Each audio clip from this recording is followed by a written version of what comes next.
necesidad de matizar, dadas las confusiones que se están dando en montones de ámbitos, fundamentalmente todos los de los medios, que tienden a contraponer el machismo al feminismo como si fueran elementos equiparables, y son una vez más una agresión más a cualquier postura en la que las mujeres tomemos la iniciativa. Y como aclaración terminológica, machismo es una actitud, un campo de valores en el que estamos prisioneros tanto los hombres como las mujeres, porque forma parte de una estructura, un sistema, un modo de interpretar la realidad que es patriarcal, heteropatriarcal, que establece cuáles son las conductas esperables, esperadas, deseadas, y cuáles son las que se fomentan para uno y otro sexo en virtud de unas diferencias de género o de roles específicos sobre cuál es la conducta correcta de los hombres por un lado, las mujeres por otro, que afectan a todos los ámbitos, al público, al privado. Normalmente se ha relegado el aspecto privado a las mujeres y el aspecto público a los hombres, y además eso se le ha dado un valor distinto porque lo público es lo productivo, lo que se reconoce, lo que vale, frente a lo privado, lo de crianza, lo de cuidados, que ha sido lo que se le ha atribuido fundamentalmente a lo largo de la historia a las mujeres, ocultando cualquier otra cosa que hicieran que fuera del ámbito público, pues porque las mujeres ese tipo de cosas no las hacían. Han tenido que pasar muchos años en la historia para que nos enteremos de que a lo largo de todos los siglos siempre ha habido mujeres que han hecho montones de cosas en los ámbitos públicos, sociales, productivos, pero por ser una transmisión androcéntrica, y utilizo este término con la aclaración a un amigo que el otro día, cuando utilicé el terminajo por primera vez, me dijo: ¿me estás insultando? Y bueno, no, androcéntrico significa simplemente que está basado teniendo en cuenta el hombre como sexo, como referencia, y todo lo que ha hecho la mujer ha ido vinculado a ese centro de transmisión de lo que ha pasado en la historia y en la cultura y en toda la civilización humana, como complementaria a lo que el hombre marca como referencia. Con respecto a esto, quería matizar que feminismo surge como la necesidad de las mujeres de darse cuenta, coordinarse y ponerse a luchar para acabar con estas situaciones de diferencia y de discriminación. Con lo cual, comparar machismo, que lo tenemos tanto hombres como mujeres, por ser una cultura que establece el machismo en cuanto privilegio de los hombres contra las mujeres, no puede contraponerse al feminismo por algo muy obvio, porque la sociedad machista, ya quisiéramos que en algún momento se pudiera equiparar el feminismo en igualdad de condiciones, mientras las mujeres no lo movilicemos, y los hombres que entendáis el feminismo como una reivindicación de igualdad de derechos entre unos y otros, pues hablar de machismo y feminismo como términos equiparables, contrapuestos, es como una estupidez que además se utiliza ladinamente, como con matices incluso más peyorativos en los últimos tiempos, que se atreven incluso a utilizar el término feminazi para insultar a cualquier mujer que hable de defender los derechos de las mujeres como colectivo, lo cual ya como poco roza la perplejidad. Una vez establecidos esta aclaración básica, querría decir que esto dentro del ámbito de Podemos para mí es especialmente significativo, no porque Podemos sea un partido feminista, que no lo es, como no lo es ninguna institución, dado que el feminismo, por desgracia, todavía no ha logrado las cuotas de profundización social que serían deseables para hablar de una igualdad real, pero sí que es verdad que en Podemos, por la propia configuración del propio partido, que surge desde bases que se han movilizado desde muchos aspectos, pues ha reunido a un montón de mujeres que desde muchísimo antes de que Podemos existiera han estado reivindicando, peleándose porque la situación de las mujeres cambiara, mejorara, se tuviera en cuenta en la sociedad, y eso ha hecho que en los círculos que integran Podemos y en gran parte de los grupos de poder, representación de lo que ha sido luego constituido como partido, hemos elegido a esas mujeres que se han estado peleando, que nos hemos estado peleando a lo largo de nuestras trayectorias, muchísimo antes de que existiera Podemos. Y eso hace que sea fácil que se hagan políticas feministas en el sentido de defender los derechos de las mujeres desde Podemos, fundamentalmente porque hay montones de mujeres que llevan haciendo eso millones de años, entre otras la persona que nos acompaña hoy aquí con nosotros, ¿no? Eso ha hecho que sea una garantía básica desde el primer momento de la fundación de Podemos, pues algo que a muchos les cuesta entender, como es lo de las listas cremalleras. Que haya tantos hombres como mujeres en todos los ámbitos de representación, pues no es una tontería, o sea, es un tema de paridad, de que si hay más mujeres es más fácil que los temas que nos afectan, nos preocupan, nos agreden a las mujeres se pongan encima de la mesa que si no estamos. Con lo cual el hecho de que se garantice que hay tantas mujeres como hombres, por lo menos garantiza que el tema que afecta a las mujeres va a estar ahí como tema de debate. Eso se ha visto en que, bueno, pues probablemente de las primeras medidas que se han tomado en todas las autonomías en las que tiene presencia Podemos como partido político, no es casual que se haya presentado una proposición no de ley en los que ojalá hubiéramos podido presentar una proposición de ley por tener la mayoría suficiente, pero se ha presentado una proposición de ley contra la violencia machista en 12 comunidades, se han aprobado, creo que son 8, no es casual, o sea, eso tiene que ver con que hay un montón de mujeres que están poniendo sobre la mesa como plan político el pelearse por un problema que si no hubiera mujeres seguramente se dejaría en un segundo plano o se adoptaría con posturas mucho más paternalistas en el sentido de darle a las mujeres pobrecitas ellas soluciones desde el androcentrismo como puede proponer por ejemplo Ciudadanos. No sé si os habéis enterado, por la edad que tenéis, muchos de vosotros seguramente, la mayoría no utilizáis el Twitter, pero el otro día Ciudadanos lanzó un hashtag que es como un mensaje, en el que decía, la frase era, las mujeres piden paso. ¿Cómo que las mujeres piden paso? Las mujeres tenemos paso, estamos pasando y estamos en nuestro sitio, no estamos pidiéndole nada a nadie, ni estamos pidiendo permiso a nadie para pasar.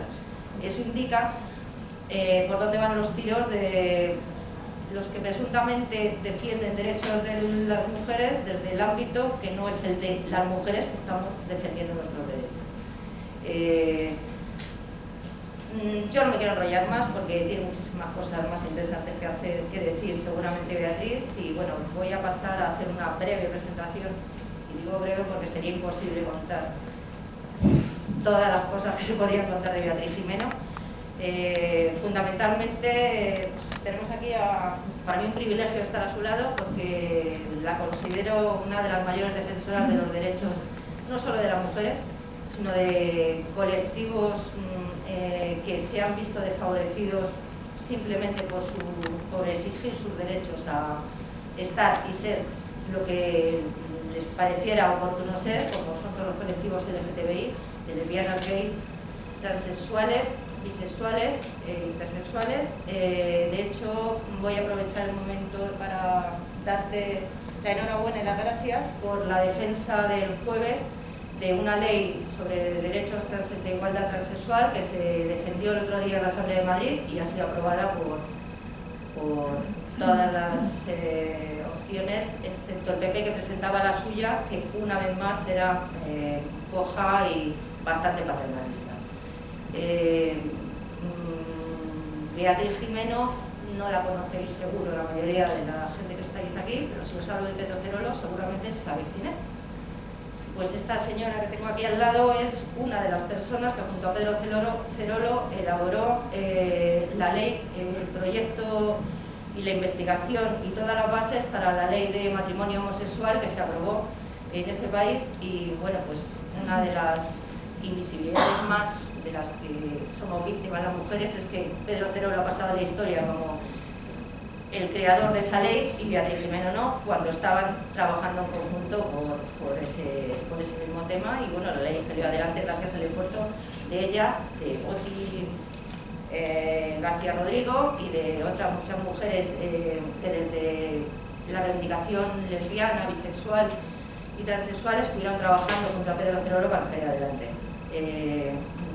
Cuando me refiero al androcentrismo también me refiero a esto, o sea, los hombres, incluso los gays, pasan a la historia como protagonistas de lo que se hace, y sin embargo las mujeres que están trabajando en lo mismo, curiosamente, siempre ocupan un segundo plano o incluso desaparecen de lo que es el mensaje del trabajo que se está haciendo.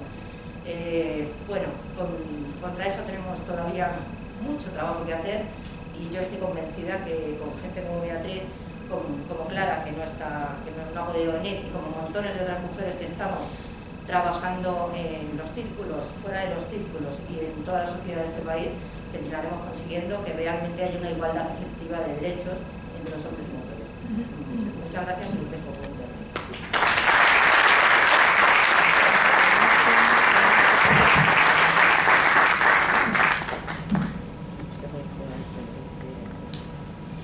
Hola, buenas tardes. Pues muchas gracias por invitarme a hablar de feminismo. Yo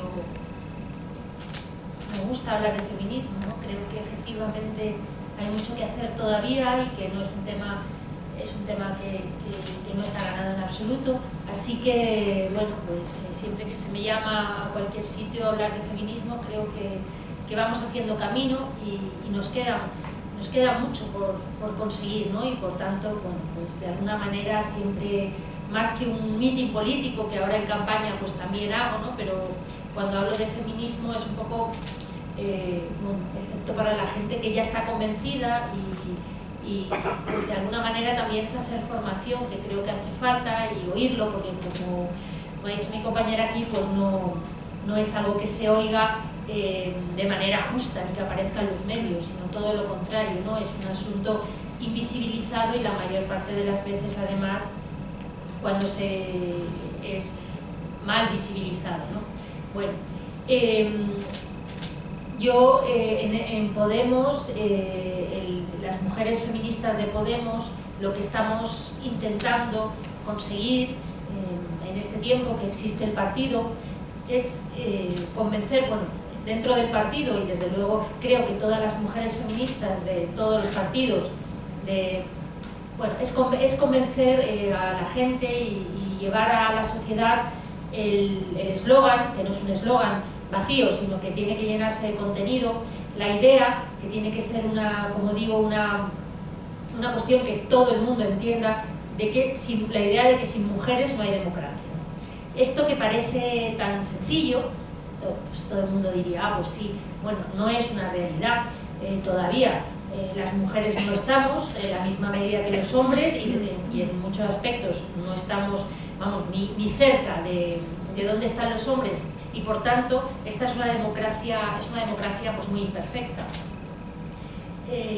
Pero esto no se ve, o sea, perfectamente podría ser un parlamento con todo varones y la gente no se cuestionaría, siempre que hubieran sido elegidos y siempre que, bueno, que las mujeres pudieran votar y en teoría presentarse, nadie se cuestionaría que un parlamento con una gran mayoría de hombres no es un parlamento democrático, simplemente porque las mujeres somos el 51% de la población y por tanto tenemos que estar presentes en esa proporción, como poco en esa proporción, en todas las instancias democráticas, en todas las instancias políticas, en todas las instancias representativas, ¿no? Esta es una sociedad, este es un mundo, esta es una humanidad compuesta al 50% por hombres y por mujeres, y que el poder político esté en manos de los hombres indica que no es un poder plenamente democrático, porque la mitad de la humanidad no está representada con justicia, ¿no? o en la medida en que es necesario. Está costando, bueno, no sé si más de lo esperado o menos de lo esperado, está costando para que hubiera mujeres, vamos a empezar, para que hubiera mujeres en todos los órganos de representación, para que haya mujeres en todos los órganos de representación, la herramienta que utilizamos, en principio, es la paridad. La paridad es la herramienta que utilizamos para que las mujeres accedan a los puestos de representación política. Sin embargo, es solamente una herramienta y es un primer paso. No quiere decir que, que con paridad se haya conseguido todo, ¿no? Es un primer paso. Sin embargo, a pesar de que es la herramienta básica, la paridad es una base, como digo, sin embargo, sigue siendo un enorme problema. Pero sin paridad, como decía al principio, no hay democracia. Desde luego, la paridad no es nuestro único problema, no es el único problema de las mujeres, pero es un suelo sobre el que asentar los derechos que luego tendremos que desarrollar, ¿no? Como decía al principio, no sé si está costando más o menos, la ONU, cuando yo era joven, solía decir que, vamos, no solía decir, tenía trabajos que indicaban que al ritmo que íbamos, en aquel momento, vamos a poner hace 20 años, 25 años, que al ritmo que íbamos, las mujeres conseguiríamos la igualdad en 500 años. Bueno, luego hemos debido meter más presión y el ritmo se ha acelerado un poco, menos mal, y ahora dice que tardaremos 300. Bueno, pues quizá para cuando yo sea mayor nos queden 200, o cuando me muera, pues a lo mejor nos quedan 150, no lo sé. O a lo mejor esto contando con que no haya retrocesos, naturalmente, ¿no? Pues uno de los instrumentos más importantes para esa aceleración que hemos dado en los últimos años, pues ha sido la paridad, ¿no? La paridad es paridad en todo, tiene que haber paridad, es decir, la mitad de todas las cosas tiene que ser, la mitad del mundo, del mundo público, tiene que estar compuesto por mujeres. En el caso de la política, que es donde se puede imponer más fácilmente, siempre que entendamos más fácilmente y aún así cuesta muchísimo, ¿no? Pero en el caso de la política, naturalmente la paridad se garantiza garantizando que haya paridad en las listas electorales, ¿no? Que es como que normalmente, incluso en la ley de igualdad, que se aprobó en tiempos del PSOE, pues impone que las listas sean más o menos, haya un 40% o un 60%, en fin, no es paridad total, pero bueno, más o menos, ¿no? En los últimos años, por cierto, ha habido un retroceso en la representación de las mujeres en los parlamentos, ¿no? Bueno, en Podemos, desde el principio se impuso, ya en sus documentos éticos, ya se impone la lista cremallera. La lista cremallera es que hombres y mujeres vayan alternando los puestos. Pero quedó ahí un fleco, que era el cabeza de lista, o la cabeza de lista. El cabeza de lista se vota aparte, y en general suele responder a la voluntad, la persona que se presenta, puede presentarse dos, tal, pero bueno, suele responder más bien, es más susceptible de ser una designación, ¿no? O el deseo de alguien de la cúpula, y qué casualidad, suelen ser casi todos los que se han presentado hombres. Como si el cabeza de lista es hombre, pues luego la segunda es mujer, así, y eso hace bajar, en Podemos está ocurriendo, que como además las mujeres en todas las elecciones, en todos los procesos internos que ha habido, y han sido muchísimos, curiosamente las mujeres hemos sido en casi todos estos procesos más votadas, la lista cremallera al final nos ha perjudicado, porque el hecho de tener que meter hombres por medio para cumplir la lista cremallera hacía retroceder a todas las mujeres, de manera, bueno, a muchas mujeres, de manera que muchas compañeras han quedado mucho más abajo de donde habían salido, ¿no? Eso es un uso perverso de la paridad, porque en realidad cuando la ONU establece que la paridad y las listas cremallera o la paridad de las listas es un instrumento absolutamente imprescindible para conseguir la paridad en el poder político, advierte de que la paridad nunca se podrá, o sea, las listas cremallera o la paridad mismamente nunca se puede utilizar para perjudicar a las mujeres. Digamos que es un mínimo, pero no un máximo, ¿no? En este momento histórico, yo creo que en este momento político, en Podemos o en los partidos, sí, en Podemos, las mujeres se están representando de alguna manera, por cuestiones que aquí no voy a entrar y que sería complejo, pero sí que estamos representando de alguna manera más el afán de cambio, ¿no? Lo podemos ver con Manuela Carmena, con Ada Colau, en este momento. ¿Por qué? Porque el cambio es algo nuevo, el cambio es un cambio real, y de alguna manera las mujeres estamos representando en este momento un cambio total con respecto a lo que había. somos más nuevas, digamos, ¿no? Y parece que representamos o encarnamos, más que representamos, unos valores, nuevos valores, y en ese sentido estamos encarnando, hemos conectado mejor, estamos encarnando mejor la idea de cambio que socialmente está siendo muy apoyada, ¿no? Y por eso en este momento, pues, las mujeres en los procesos internos estamos siendo más votadas que los hombres.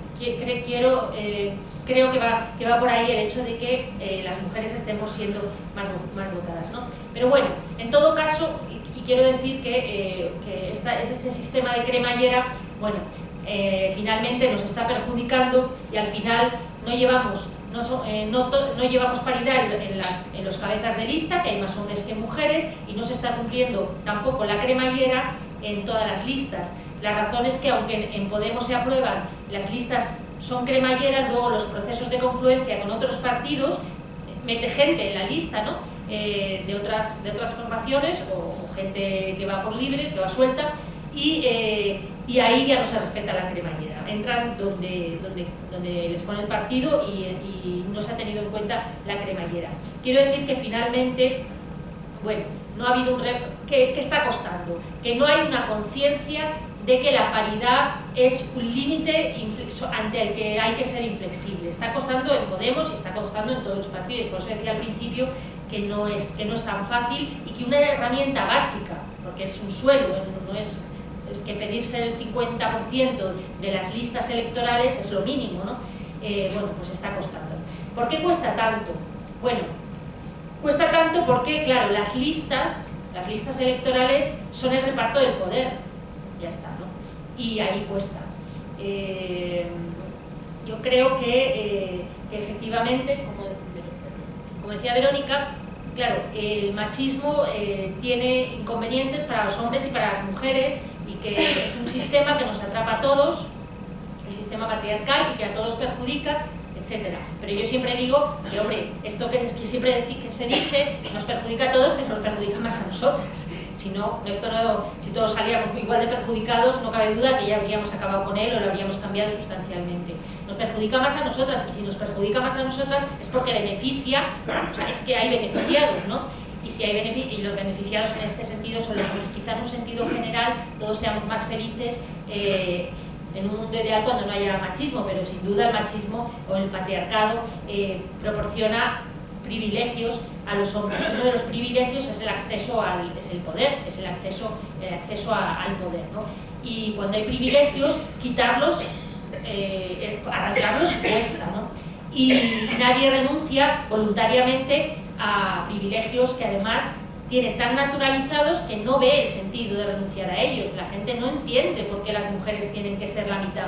Cree que con abrir las listas, o sea, con que puedan participar en política ya está todo hecho, ¿no? La gente no es consciente de los obstáculos que desde que una niña nace hasta que entra en política tiene que ir. O sea, nosotras no partimos, es como si hiciéramos una carrera y partiéramos o lleváramos los pies con peso, ¿no? Y partiéramos desde 200 metros más atrás o lo que sea. La gente no es consciente, ha naturalizado muchas cosas, y ahora lo que se ha naturalizado es que ya es un sistema absolutamente igualitario, ¿no? Y por tanto, cuando tienes que meter a las mujeres en una lista electoral, significa, si hay 50 puestos en una lista electoral, significa que hay 25 hombres que creen que tienen derecho a estar en esa lista electoral, a los que tienes que sacar porque entran 25 mujeres, y eso cuesta. A los hombres les cuesta, y como finalmente quienes se reparten el poder son hombres y quienes deciden son hombres, pues está costando, ¿no? Porque, vamos a ver, ¿qué significa? Aquí nos encontraríamos con la pregunta de que qué significa el poder, ¿no? ¿Qué significa el poder en los partidos y quién tiene poder, ¿no? El problema de las mujeres con el poder, porque aunque haya mujeres en puestos de poder, el problema de las mujeres con el poder, el que tenemos, es que nuestro poder nunca es legítimo, siempre es delegado, siempre es un poder que nos dan, nunca es un poder que sea nuestro legítimamente y con el que podamos hacer exactamente lo que hacen ellos. Os voy a poner un ejemplo. Imaginad a una mujer que llega a primera ministra, a jefa de gobierno, y se pone a legislar, ella se pone y pone a su gobierno, y pone a legislar. Bueno, y durante 3 meses, o durante mucho tiempo, todas las medidas que toma son favorables a las mujeres. Es decir, decir, ella empieza el derecho laboral y lo transforma entero para que no haya brecha laboral, para que la conciliación sea posible, para que las mujeres no tengan los trabajos más precarios, como hemos visto en el vídeo, para que no sean las que acumulan los peores contratos, bla, bla, bla, así, el derecho laboral. Y luego empezará con, no sé, con cuestiones sociales, todas las que sea, bueno, lo que fuera, ¿no? Durante mucho tiempo. Y luego introdujera el feminismo en la educación y durante mucho tiempo estuviera legislando para mujeres. Pues sería imposible, sería un escándalo, o sea, eso sería, pues tía que le pasa, está loca, ¿no? O sea, vamos, no sería posible ni es posible, de hecho. Bueno, en realidad ella estaría haciendo lo mismo que hacen ellos, o sea, pero al revés. Ella estaría legislando, ocupándose de... Ella estaría haciendo política tan para la humanidad como cuando ellos no se ocupan nunca de las cuestiones de mujeres o de manera muy particular, ¿no? Es decir, en realidad somos la humanidad tanto como los hombres, quizá un poco más porque somos el 51%, pero bueno, es una tontería, es nada, pero somos la humanidad, pero simbólicamente y en la mentalidad de la gente somos lo particular, y esa es la cosa de que una mujer no podría estar legislando o haciendo política para mujeres porque sería vista como una política, de hecho es una política para algo muy particular, como si hiciera política para una raza o una etnia, bueno, muy minoritaria, diría, pero eso no es general. Bueno, somos general, somos lo general, igual que ellos. Sin embargo, hasta que simbólicamente no representemos en la misma medida que los hombres la humanidad completa, no seremos iguales. Y este es el problema. Por ejemplo, he puesto este ejemplo, pero este ejemplo se ve muy claramente con nombres. El caso de Michelle Bachelet, la presidenta de Chile. Michelle Bachelet de Chile. Es una mujer feminista, es una mujer que su trayectoria es muy feminista, ha sido directora de ONU Mujeres, ha dirigido la política de la ONU respecto a las mujeres, y sin embargo, cuando llegó a la presidencia de Chile, ni siquiera pudo hacer una ley de aborto. Nada, nada, o sea, muy poco. Conozco mucho la política latinoamericana, he estado mucho por allí y tengo mucho contacto, y sin embargo intentó hacer cosas, alguna hizo, pero muy poco. Y no sería por falta de ganas. Michelle Bachelet es una mujer feminista, pero simplemente ella tenía poder para ejercer el poder como un hombre. Era el poder que nos otorgan los hombres para hacer política como los hombres. Y ese es un poder delegado. No podemos hacer política de mujeres. Lo mismo pasa en los partidos. Si tú intentas imponer políticas de mujeres todo el tiempo, aunque somos la mitad del partido, la mitad de los votantes, la mitad de la ciudadanía, no es posible. O sea, nosotros somos un área de igualdad, somos una cosa particular, una cosa que está ahí y siempre dando la lata y la tabarra para recordarles, cuando en realidad somos el partido, somos las votantes, todo. Bien, mientras seamos una cosa particular de la humanidad, no seremos iguales, ¿no? Y eso pasa en todos los partidos, por supuesto. Hay partidos, bueno, donde las mujeres parecen tener más poder porque llevan más tiempo y se han constituido como un polo, como un lobby, como un polo de poder, ¿no? Pero realmente nunca es un poder legítimo. El poder legítimo, además de ser un poder que debería ser, o sea, poder usurpar entre comillas, o sea, ocupar todos los espacios, como el de los hombres, como he dicho, incluye como medida primera y fácil de legislar el poder de veto. Y las mujeres nunca tenemos poder de veto en los partidos. Sí, hay cosas que nosotras podíamos decir, no, esto no, porque esto es antifeminista, y esto no, y eso se debería respetar. El poder de veto en un partido para un colectivo, o sea, para las mujeres es fácil de introducir en los documentos, en los estatutos de los partidos, pero es fácil de introducir, pero es muy difícil que te lo permitan, porque, como digo, no se nos sigue viendo como lo general. Para poner un ejemplo, en el PSOE, por ejemplo, las mujeres tienen más poder, yo creo, que en Podemos, porque llevan mucho más tiempo, porque, bueno, es un partido que tiene 100 años y el nuestro, pues no, tiene año y medio, ¿no?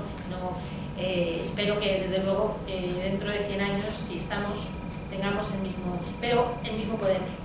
Realmente tienen poder y tienen cierto poder, tienen mucha influencia, pero no llegan a tener poder de veto. Y cuando no se tiene poder de veto, no se tiene poder, ¿no? Por ejemplo, os voy a poner un ejemplo también con el PSOE, que yo viví muy cerca. No sé si os acordáis del caso de Nevenka Fernández, ¿no? Me dice que sí. Una concejala de Ponferrada, una concejala del PP, acosada por el alcalde, que se llamaba Ismael no sé qué, no me acuerdo. El alcalde Ismael no sé qué, después estuvo acosando durante mucho tiempo a esta Nevenka, que tuvo una depresión, que le denunció, que se tuvo que ir de España, ella, no él. El PP apoyó a este Ismael, salieron todas las mujeres del PP a decir que este Ismael era alcalde, que no era un acosador, en fin. La acosada se tuvo que ir de España, con una especie, además con anorexia, enferma y tal, y el alcalde finalmente tuvo que dimitir. Bueno, las mujeres del PSOE estuvieron denunciándole y fue un caso muy escandaloso, entre otras cosas porque Millás escribió un libro sobre el asunto que os recomiendo, se llama Las cosas no son como nos dicen, el caso de Nevenka Fernández, es muy interesante. Bueno, pues hace relativamente pocos años el PSOE llegó a un acuerdo, o sea, Ismael dimitió como alcalde del PP, se presentó por independiente y ganó o salió como concejal, no lo recuerdo, pero en todo caso, hace poco el PSOE, bueno, un par de años, el PSOE hizo un pacto de gobierno para volver a la alcaldía y el pacto era con Ismael este. O sea, ¿qué decir? Y las mujeres del PSOE, o sea, cuando era un caso escandaloso, cuando era un acosador juzgado y condenado, un acosador condenado judicialmente por acoso sexual a una mujer a la que le fastidió completamente la vida, las mujeres del PSOE no pudieron impedir que su partido pactara con este Ismael. Yo, que conozco mucho a las mujeres del PSOE por mi militancia LGTB, tengo allí muchas amigas y bueno, me relacionaba mucho con ellas en aquel momento, en tanto que feminismo y tal. Yo recuerdo algunas mujeres que hoy tienen cargos dentro del partido llorando de la rabia de no poder parar el pacto con Ismael, como se llama, ¿no? Finalmente no se hizo el pacto porque hubo tal reacción del movimiento feminista que el PSOE reculó y no se pactó, ¿no? Pero el partido puso por delante los intereses de partido, y todas las mujeres dentro del Partido Socialista, con el poder que tienen, y tienen más que en otros partidos, no tuvieron ningún poder de veto respecto a ese pacto, con un acosador condenado. Entonces, quiero decir, poder de veto y no ser lo particular es... Poder de veto sería primero y después no ser lo particular sería el fin, o sea, donde realmente la paridad tendría sentido, ¿no? La democracia paritaria lo que trata es de que realmente en el espacio público haya el mismo número de mujeres que de hombres y, como digo, con el mismo poder. Se trataría de eso, ¿no? ¿Qué hace la paridad sobre el espacio público? Pues lo que hace es lo que ha dicho Verónica, ¿no?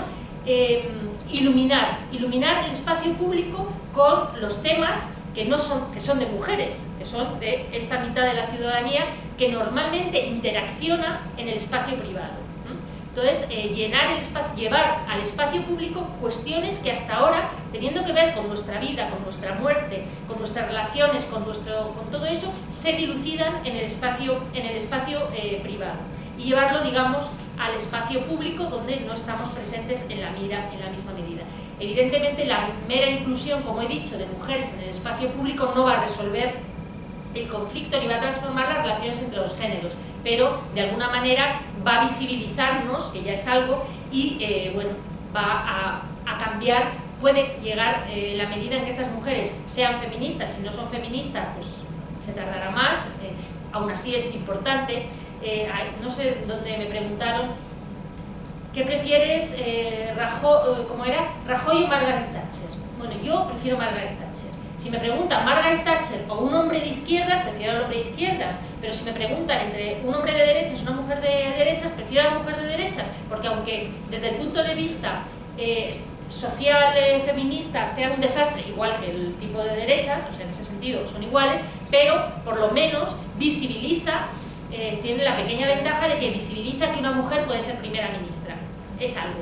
Las niñas ven a una mujer primera ministra, los niños ven a una mujer primera ministra, bueno, pues se puede ser primera ministra. Se puede ser primera ministra desastrosa también, que ese es otro punto, ¿no? Que también la igualdad, también tenemos que ser conscientes que incluye el ser desastrosa. Esto de que tenemos que ser, evidentemente, hasta ahora, y lo vamos por... Tengo que callar, me lo dices cuando claro, evidentemente hasta ahora las que llegamos somos las mejores. me incluyo, porque las que llegamos todas, las que llegamos a tal, somos las mejores, porque el embudo es muy pequeño y porque se deja subir a muy pocas, ¿no?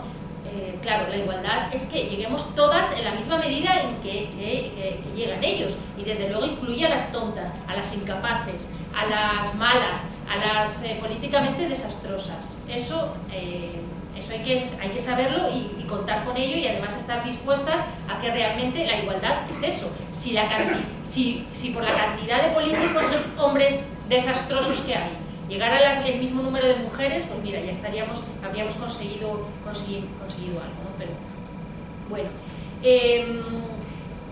como decía, la mera inclusión de mujeres en la esfera de lo público pues no soluciona el conflicto, ¿no? El problema es que debajo de lo público está la esfera privada, y mientras la desigualdad en la esfera privada siga produciéndose, esto no se habrá resuelto. Es decir, hay la esfera pública y la esfera privada. Nos manifestamos en la esfera pública, hacemos política en la esfera pública, pero vivimos en la esfera privada. Vivimos en la esfera privada, tenemos familia en la esfera privada, amigos en la esfera privada, amores, hijos, hijas, personas que cuidamos, padres, madres, vivimos en la esfera privada. Y en la esfera privada la igualdad está, como sabemos, muy lejos no de conseguirse, sino siquiera de plantearse, ¿no? La esfera privada sigue siendo un mundo desigual que nos impide, que está siendo un tapón para subir a la esfera pública en igualdad de condiciones. El otro día estaba dando una charla en otro lugar, que ya no me acuerdo, porque voy de bolo en bolo, creo que era en Móstoles, creo, pero vamos. Y estábamos 4 mujeres sentadas en la mesa y estábamos hablando de eso, ¿no? Y bueno, resultó que en un momento dado eran las 9:15 y tal, y se alargó por las preguntas, y todas comentábamos que estábamos todas angustiadas porque todas teníamos hijos, todas hay que volver a casa. Nadie nos obliga, nadie nos dice, todas somos feministas, pero es la culpa, es algo que se lleva dentro porque nos socializan en eso. Y aunque no haya nada, y sea, yo por ejemplo, mi hijo, que tiene 27 años, o sea, no necesita que le haga la cena ni nada. Bueno, pues la sensación, no le veo bastante, no ceno nunca con él, no le hago ni caso, a él le apetece, y todas teníamos un hijo, un novio que no te dice nada, pero tú te angustias. Todas. Esa sensación de que la esfera privada, en parte, depende de nosotras, eso crecemos con ello, lo aprendemos cuando somos muy pequeñitas, a cuidar, por una parte, y la sensación de culpa si descuidamos, que ya no es que nadie nos lo diga, no hace falta, eso es nuestra. O sea, crecemos con ello, y la culpa es algo de lo que resulta muy difícil, la culpa de no atender bastante esa esfera privada. Y eso, no atender bastante, nos incapacita de alguna manera o nos dificulta el pasar a lo público en igualdad de condiciones. Si tú estás pensando a las 9:30 que deberías estar en otro sitio, aunque te disciplines para estar haciendo política, para estar tal, ya no estás en las mismas condiciones que ellos, ¿no? Entonces, y además la esfera de lo público, la esfera de lo privado es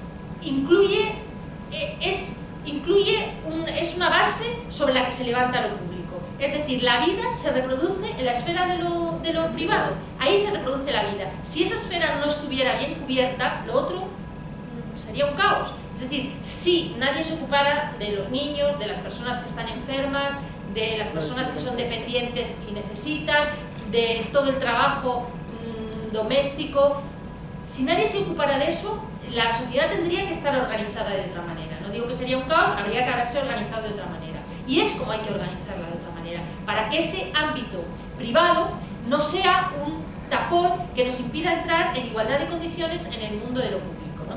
La vida se reproduce ahí, ahí es donde sostienen las sociedades, ahí es donde se educan, se cuidan a los niños y a las niñas, y a las personas que de no cuidarlas nadie, pues vamos a poner, porque los servicios públicos, evidentemente, y sabemos cómo están y cómo, o sea, y cada vez peor, es decir, lo que cuesta acceder a ellos, que son ayudas, ya no son, en ningún momento se ocupan absolutamente de toda esa cuestión, pues ahí realmente es donde, como digo, la vida se reproduce, se sostiene todo lo demás, ¿no?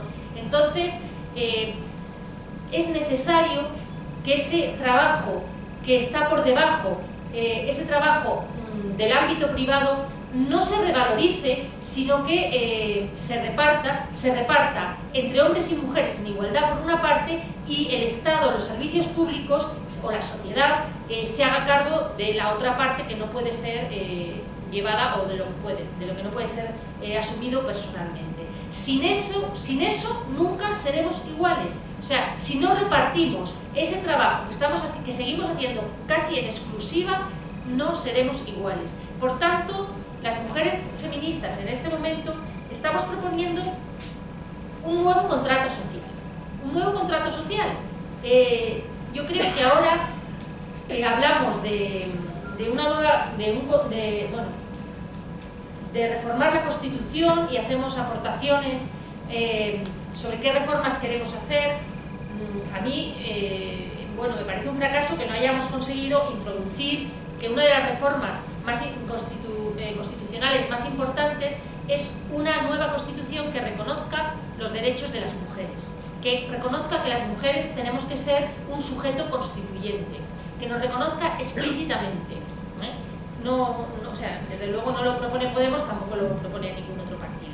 Pero para la próxima reforma constitucional, creo que todas las mujeres feministas, tenemos que hacer un trabajo para conseguir que algunos derechos se reconozcan en la Constitución. Por ejemplo, el derecho al propio cuerpo, el derecho al aborto, y algunos otros, ¿no?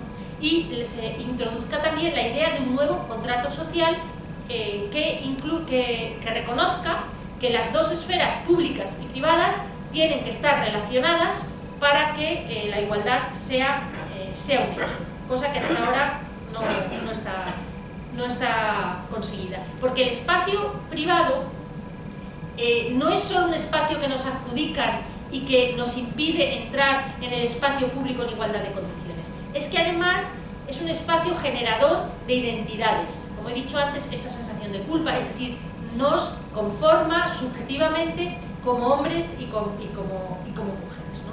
Y por tanto tiene que haber un nuevo contrato social y tiene que haber que nos posibilite entrar como sujeto constituyente en la reforma de la Constitución que va a haber próximamente, o que espero que haya, ¿no? Y bueno, nada más, ¿no? Yo creo que podemos tener un debate ahora, simplemente decir que efectivamente, como ha comentado Verónica, durante estos años de democracia, el feminismo es un movimiento social, es uno de los movimientos sociales más exitosos de la historia, incluso aunque no hemos ganado, pero es uno de los movimientos que ha cambiado, que más ha contribuido a cambiar la sociedad, el mundo, el que vivimos, ¿no? Es un movimiento que ha cambiado radicalmente en la sociedad en las últimas décadas. Es un movimiento incruento en cuanto a víctimas inocentes, no incruento en cuanto que las activistas no se han dejado a veces la vida luchando por el feminismo. Es un movimiento ignorado, es un movimiento social, un movimiento reivindicativo y un movimiento social del que se ignora casi todo porque hay interés claro en invisibilizarlo. El movimiento social que lucha por la igualdad de derechos entre hombres y mujeres se llama feminismo. Tiene este nombre.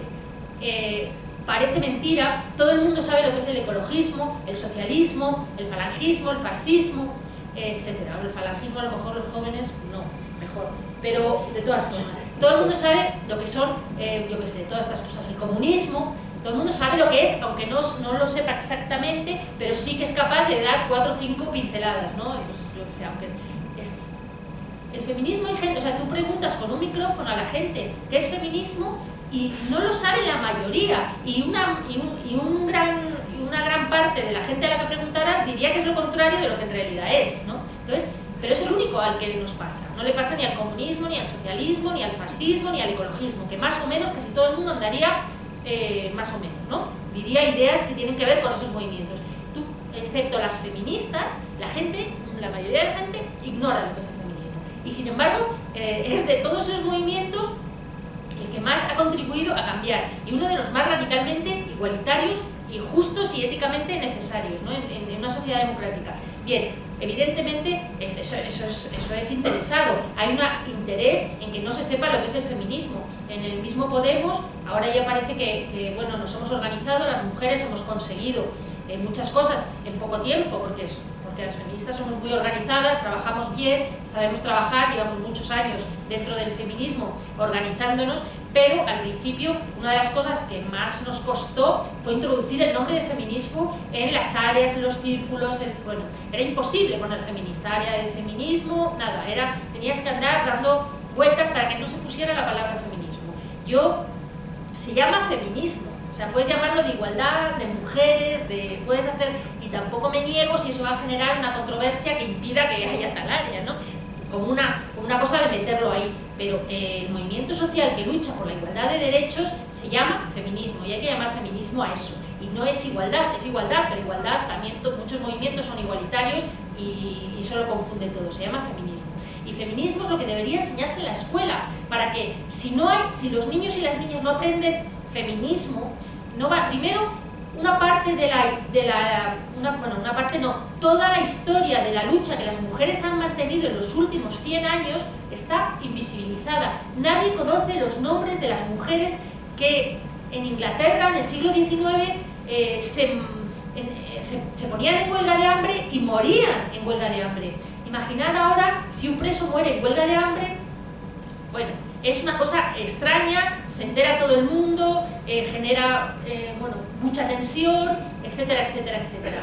En el siglo XIX en Inglaterra, las sufragistas detenidas por pedir el derecho al voto se ponían en huelga de hambre, eran alimentadas a la fuerza con sondas, cosa que no se hacía con los hombres, a los que se les respetaba su dignidad y tenían derecho, si hacían huelga de hambre, a no alimentarse. Las mujeres eran alimentadas con sondas que se les metía por la garganta y terminaban muriendo. Decenas de mujeres se pusieron en huelga de hambre en las cárceles inglesas en el siglo XIX y muchas murieron. Decenas de ellas tuvieron muertes muy dolorosas.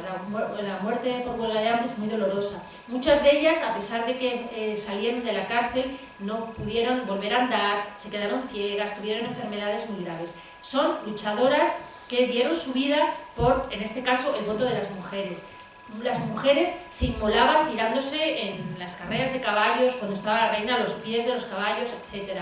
En fin, ha habido luchadoras que han dado la vida. Somos totalmente ignoradas. La gente ignora la historia de lucha del feminismo, ignora lo que pide el feminismo, lo tergiversa interesadamente, etcétera, etcétera, ¿no?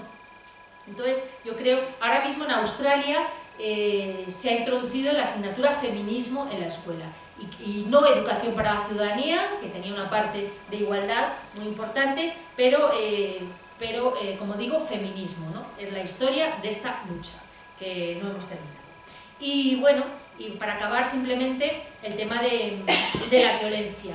Bueno, uno de los éxitos más grandes, el día 25 de noviembre se conmemora en todo el mundo, es el Día Internacional contra la Violencia de Género. A pesar de todo lo que parece que nos queda por conseguir, en tanto que siguen muriendo, bueno, siguen siendo asesinadas muchísimas mujeres en todo el mundo, en España, por cierto, no hay más mujeres asesinadas que en otros países, de hecho hay menos, pero se visibiliza más. En los países donde se lucha con más ahínco contra la violencia, pues esta se ve. En otros países es que es tan natural que ni se cuentan, ¿no? Entonces parece que hay menos. Yo recuerdo que yo viví un tiempo en Perú, donde la violencia machista es cotidiana, o sea, es que es constante y jamás se dice que es violencia machista. Pues fulanito ha matado a su novia por celos, fulanito ha matado a su novia porque le contestó mal, fulanito ha matado... Bueno, una violencia terrible, ¿no? Y donde además el feminicidio en Latinoamérica es lo que ha dado nombre. O sea, en Latinoamérica los asesinatos de mujeres han dado nombre al feminicidio, es decir, hay mucha más violencia contra las mujeres. Y yo tenía una amiga que cuando veníamos a España, al principio, en la época de Zapatero, cuando empezó a visibilizarse la violencia de género, y todavía hay carteles contra la violencia de género, mi amiga peruana decía, ¿pero qué les pasa a ustedes con la violencia de género? Se creía que no sé, pero es que tienen una barbaridad de violencia. Y volvía a Perú y contaba, en España los hombres matan a las mujeres, cuando realmente en Perú matan muchísimo más a las mujeres que aquí, ¿no? Lo que pasa es que aquí se cuenta, aquí se visibiliza y aquí se lucha. Uno de los éxitos más importantes, a pesar de que siempre parece un fracaso, porque hay demasiadas muertes, muchas muertes, y todavía maltratadas, bueno, quiero decir, maltratadas las muertes y maltratadas la tasa de maltrato sigue siendo enorme, pero uno de los éxitos más importantes del feminismo en las últimas 50 años ha sido reconceptualizar completamente el tema de la violencia machista. Es decir, que pase de ser una violencia naturalizada que llevaba años, que digo, miles de años, siglos, siendo una cosa completamente natural y algo permisivo, una violencia completamente legitimada, a deslegitimarla. Baste decir que hasta 1983, me parece, no estoy segura, pero por los 80, el Código Penal no dejó de considerar el parentesco conyugal como un atenuante de la violencia, del asesinato machista. Era un atenuante, o sea, tú matas a tu mujer y era menos, o sea, el hecho de que fuera su marido funcionaba como atenuante. Y eso funcionó, me parece que hasta el 83. Y en todo caso, antes de eso, matar a la mujer no tenía ninguna relevancia penal. En el siglo XIX, un respetable caballero podía matar a su mujer y bueno, podía esperar, sinceramente, no ir nunca a la cárcel, ¿no? Si ella le mataba a él, desde luego se pudriría en la cárcel, ¿no? Por tanto, y eso, claro, no, quiero decir, el siglo XIX y antes siempre. Por tanto, esa deslegitimación que estamos consiguiendo con mucha dificultad, pero ya parece que plenamente, de la violencia machista, es desde luego un éxito del movimiento feminista, bueno, para contarlo, y no lo ha conseguido nadie más que el movimiento feminista, movilizándose con teoría feminista y luchando para conseguir que la sociedad entera entendiera que la violencia machista es un problema social, no es un problema de las mujeres, ni es una cosa que les pasa a unos locos, que les da por ahí, ni nada, es un problema social y tiene que ver con el machismo, tiene que ver con los roles de género, tiene que ver con la manera en que son socializados los hombres y las mujeres y con la percepción que tienen muchos hombres de que su identidad masculina, su masculinidad depende de lo que haga, diga, piense su mujer, ¿no? Que en parte piensa, mucha gente dice, tiene sentido de propiedad con respecto a su mujer. Sí, eso es cierto, porque históricamente las mujeres hemos sido una propiedad de los hombres, así que cambiar eso, bueno, no es fácil. Históricamente, bueno, las mujeres han sido un bien mueble, ¿no?, de los hombres, pero no es solo un sentido de la propiedad, es también un sentido de la identidad, que eso se olvida muchas veces. Es decir, muchos hombres, seguramente si preguntas a los hombres, ¿su mujer es suya?, como una cosa, pues la mayoría dirían que no. Eso sí que, pero por eso no es solo el sentido de la propiedad, es el sentido de la identidad, que es mucho más difícil que cambiar que lo de la propiedad. Lo de la propiedad ya no somos propiedad de nadie, pero la identidad, es decir, mientras los hombres sigan construyendo su sentido de la masculinidad, es decir, lo que llamamos, entendiendo su hombría, que se sientan más hombres o menos hombres, dependiendo de lo que haga su mujer, o una mujer. Entonces, en ese sentido, es decir, mientras una mujer, lo que haga una mujer, pueda dañar de una manera absoluta el sentido de la masculinidad de los hombres, ahí habrá un trastorno social, ¿no? Porque has construido tu identidad en ese sentido, ¿no?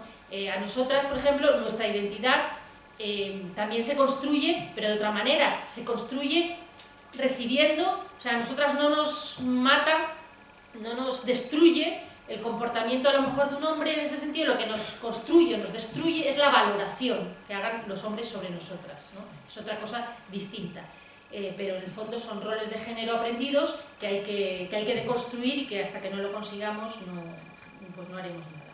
Y bueno, creo que da un repaso a la democracia paritaria, al feminismo un poco, a la violencia de género, y creo que si queréis pues charlamos un rato. Pues nada, muchas gracias.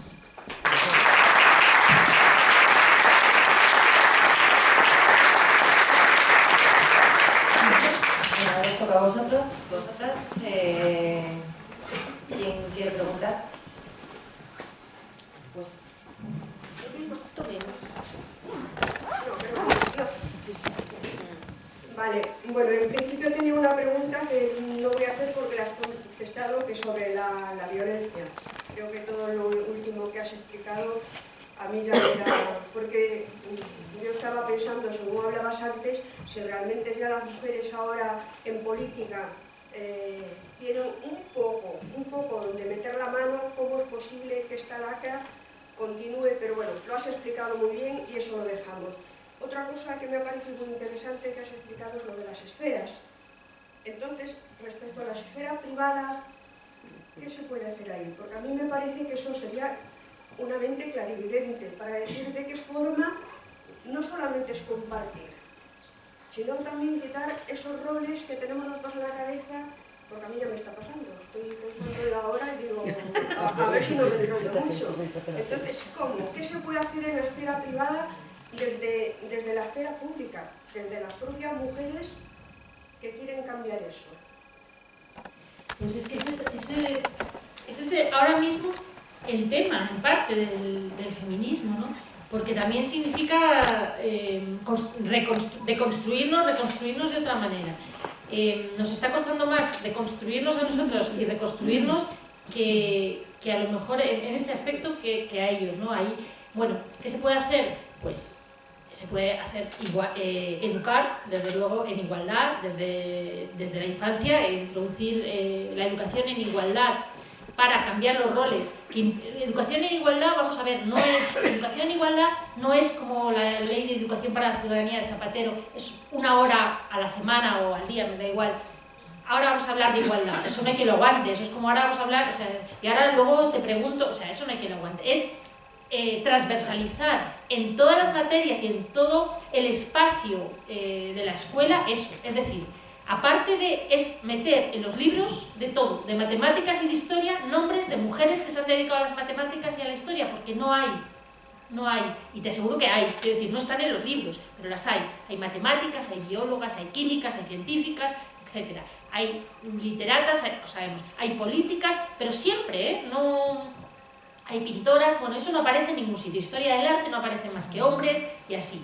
Bien, es meterlas en todo, que los niños y las niñas sepan que ha habido mujeres siempre en todos los ámbitos. Consiste en ocuparse de a qué juegan los niños y las niñas. Consiste en ocuparse de quién ocupa el recreo, o sea, el patio. Quién ocupa el patio durante el recreo. Que eso es un tema que parece poco importante, pero es muy importante. Si tú vas a cualquier colegio del mundo, los niños están en el centro y las niñas en la esquina. Los niños están ocupando todo el patio jugando a cosas expansivas de dar balonazos. Y ellas están en una esquina. Yo recuerdo mi infancia en el jardín, en el patio, siempre teniendo cuidado de que no me dieran un balonazo, O sea, no recuerdo a qué jugaba, pero recuerdo que era así todo el rato, que no te volara a la cabeza un balonazo. Bueno, entonces consiste en... ya hay en algunos colegios, recuerdo en el País Vasco que salió una noticia el año pasado de que, bueno, de ocuparse, de cómo se ocupa el espacio en el patio, ¿no? Y naturalmente los periódicos de derechas empezaron a decir que ahora los vascos iban a poner por ley que yo qué sé, que las niñas ocuparan el centro y los niños una esquina, cosas así. No es eso, se trata de ocuparse de eso. Y se trata de que todo el espacio del ámbito privado salga hacia afuera, es decir, que haya servicios públicos suficientes para que todo ese cuidado, todo lo que hacemos en el ámbito privado se reparta entre hombres y mujeres, pero una gran parte salga hacia los servicios públicos, que es lo que han hecho en los países nórdicos. Sin eso es muy difícil, es decir, alguien tiene que ocuparse y finalmente nos vamos a ocupar nosotras. Es más cómodo, es mucho más difícil cambiar los roles de hombres y mujeres mientras eso siga recayendo en la casa, ¿no? En la familia. Es más fácil sacarlo fuera. Pero no es tan fácil porque políticamente eso tiene consecuencias. Para entre comillas, obligar. Para que hombres y mujeres sean iguales en el espacio público, para que el espacio privado sea también igualitario, hombres y mujeres tienen que saber, que el empleo, o sea, el empleo yo creo que es la base. La independencia económica es una base imprescindible para la igualdad. Sin independencia económica no hay igualdad. No puedes, si no tienes independencia económica es imposible que seas igual. Eso es así, es imposible. Y además hay muchas mujeres que que piensan, por ejemplo, que cuando están en pareja, dicen, bueno, pues yo estoy en pareja, pues me ocupo de los hijos, tal. Ya, pero es que la pareja se puede romper, de hecho se va a romper estadísticamente, la primera pareja no es la definitiva, tu pensión, si te quedas viuda, o sea, España está llena de viudas que cobran 300 euros de pensión, que son pobres, a las que no se ve, etc. Y digo que políticamente es complicado porque lo que han hecho los países nórdicos, que es muy difícil, es una medida que creo que es muy importante, pero es muy difícil de tomar, es eliminar los incentivos inversos también. Y eso políticamente es muy duro, porque eso significa que un partido político tiene que decir, voy a eliminar, no de golpe, pero a partir de tal época se acabaron las pensiones de viudedad. Tela, lo que se puede montar, el partido que lo hizo. Bueno, pues los países nórdicos se hizo, porque es una manera de saber que las niñas tienen que saber que dependen de sí mismas. Y que no, o sea, ya está. Y que no hay, o los beneficios fiscales, por ejemplo, a las familias, acabar con ellos, es decir, acabar con todos los incentivos que están de manera inversa favoreciendo que las mujeres se queden en casa. Y esas son medidas políticas pues muy difíciles de tomar. En los países nórdicos se tomaron de manera valiente y porque había acuerdo entre todas las mujeres y porque se hicieron pactos entre mujeres, cosa que en España estamos muy lejos de hacer, ¿no? En los países nórdicos, las mujeres de derechas, de izquierdas y de todos los partidos pactaron entre ellas un mínimo y lo impusieron en todos sus partidos. Yo aquí no me parece posible ahora estar pactando, quiero decir, con las políticas del PP, ni siquiera con las del PSOE, es decir, el partidismo se impone aquí todavía sobre el feminismo, ¿no? Y un pacto entre mujeres es difícil, pero lo que cambió definitivamente la política en los países nórdicos fueron los pactos entre mujeres, que fueron capaces de hacer las mujeres de todos los partidos, para imponer la paridad, para que los servicios públicos se dedicaran a las cuestiones del ámbito privado, del ámbito doméstico, y que le dieran la importancia que hoy tienen, ¿no? Entonces, bueno, ¿qué se puede hacer? Pues todo, porque esa es la manera en que nos construimos los roles, y ahí tiene que estar la política, tiene que estar la educación, tienen que estar los presupuestos, en fin, tiene que estar todo. Hola, buenas tardes. Hola. Darle las gracias por haber venido, habernos dado esta charla. O sea, a esto último, entonces, ¿a ti te parece mal la ley de la descendencia? Y que una mujer cuide a sus padres o a su madre y la esté pagando los seguros sociales para el día de mañana tenga una pensión. Y otra pregunta. O sea, cuenta tanto aquí en Podemos, en el partido de Podemos, el introduciros vuestras ideas de feminismo en este partido. Yo no estoy muy de acuerdo en el tema de las cremalleras, ¿entiendes? Siendo el 51% y la mayoría de las mujeres, más que hombres, salen más preparadas de la universidad y van más a la universidad, pues en un partido como este, yo creo, o es que participáis menos las mujeres, pues tendríais que estar ahí arriba, ¿entiendes? Yo creo que hoy a lo mejor eso no se puede hacer, pero la que más preparada está, o el más preparado, es el que tenía que ir para arriba, o el que tenía que estar en la lista. Gracias. Gracias. El tema de más preparados, quiero decir, aunque estemos más preparadas, el problema es que no se nos ve, no se nos juzga igual. Es un problema, como ha dicho antes Verónica, de androcentrismo. O sea, nadie se pone ahora a estas alturas de la vida a decir, ay, voy a discriminar a las mujeres. No, es simplemente que no se le ocurren mujeres. Es que la cabeza androcéntrica hace que a los hombres no se les ocurran mujeres. Y a veces a nosotras tampoco, ¿eh? Quiero decir, que tenemos la cabeza para pensar en hombres.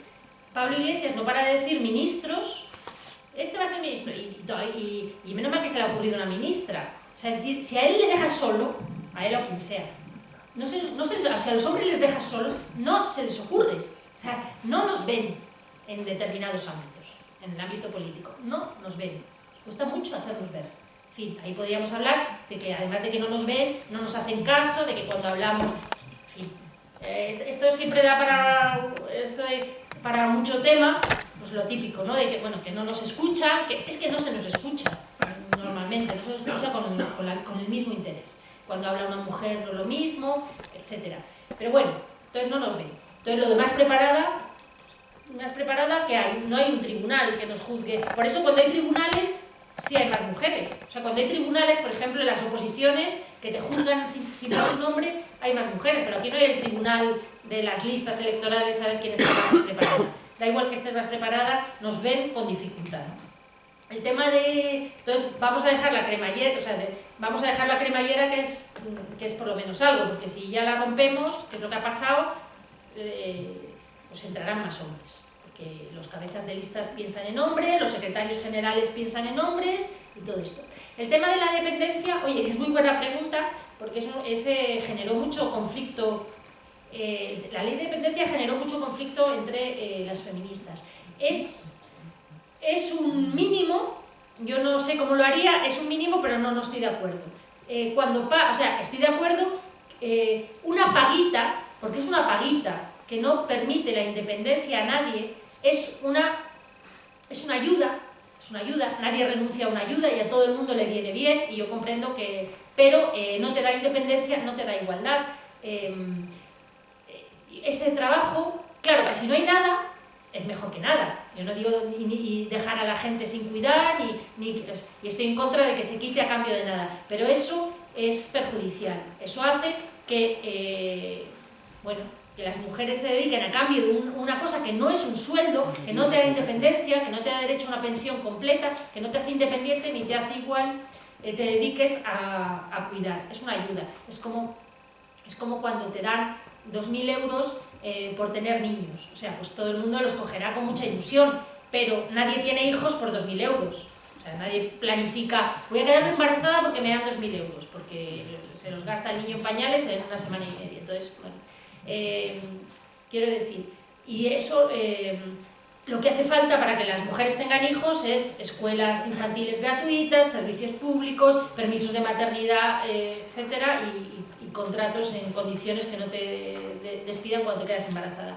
Bueno, lo mismo esto. Lo que hace falta para la dependencia es que las personas sean cuidadas en condiciones por personas que sean profesionales y que vayan a tu casa como en los países nórdicos. Nadie está en la medida de lo posible, nadie está institucionalizado, la gente se queda en sus casas, recibe ayuda profesional y luego la ayuda voluntaria de la gente que te quiere, tu familia, hombres y mujeres, que si quieren ayudar o estar cuidándote, por supuesto, pero la ayuda fundamental es una ayuda profesional y no una paguita que hace que una mujer no le compense trabajar, pero al mismo tiempo tampoco te hace igual, tampoco te da una pensión, tampoco te permite independizarte, pero te tiene ahí atada, ¿no? No estoy de acuerdo, pero no lo quitaría sin una alternativa.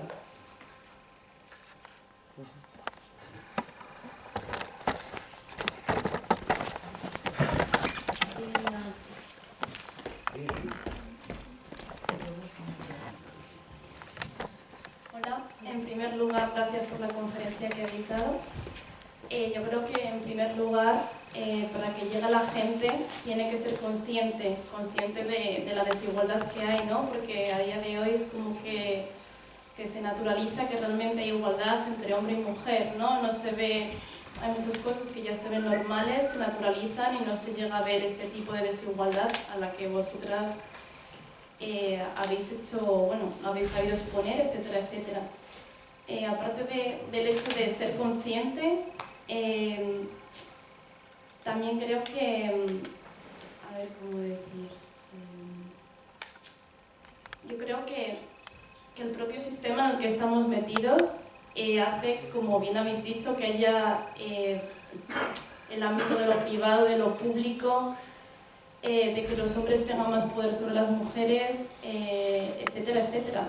Pero es que yo creo que es el propio sistema el que hace difícil que realmente pueda haber una salida a la igualdad, porque realmente compensa que la mujer esté en el ámbito privado y que sea el hombre el que siga saliendo fuera. O sea, si a la mujer realmente se le pagase por las horas que trabaja y de las que realmente se invisibiliza, el sistema capitalista no tendría beneficios, ¿no? Entonces es como una especie de reproducción de un juego que siempre se ha llevado a cabo y el cual pues no puede haber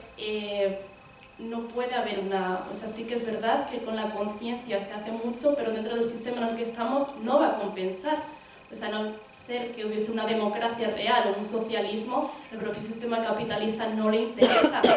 No le interesa que se le hable de feminismo, no le interesa que se hable de igualdad porque el propio sistema lo reproduce. Y no es solo el tema de sexismo, también es el tema de racismo, también es el tema de clasismo. Si no hubiese ni sexismo, ni racismo, ni clasismo, el propio sistema no tendría beneficio. Y no es solo mujer, porque somos mujer blanca, pero una mujer negra y encima en un país africano, ya la desigualdad es desigualdad doble, ¿no? Y los retos a los que tiene que hacer frente a esa mujer son mayores que nosotras como mujeres blancas en un país desarrollado, ¿no? Entonces es que, bueno, para concluir, que aún tiene mucho que hacerse, que está muy bien la conciencia, pero creo que dentro del sistema en el que estamos, que es muy difícil acceder, porque el propio sistema lo va a evitar, porque realmente es el hombre el que tiene el poder, porque así compensa, porque el feminismo realmente implica igualdad entre géneros, pero igualdad también implica que el hombre ceda parte de su poder para dárselo a la mujer. Por eso hay menos hombres feministas, porque no están dispuestos a ceder parte de su poder.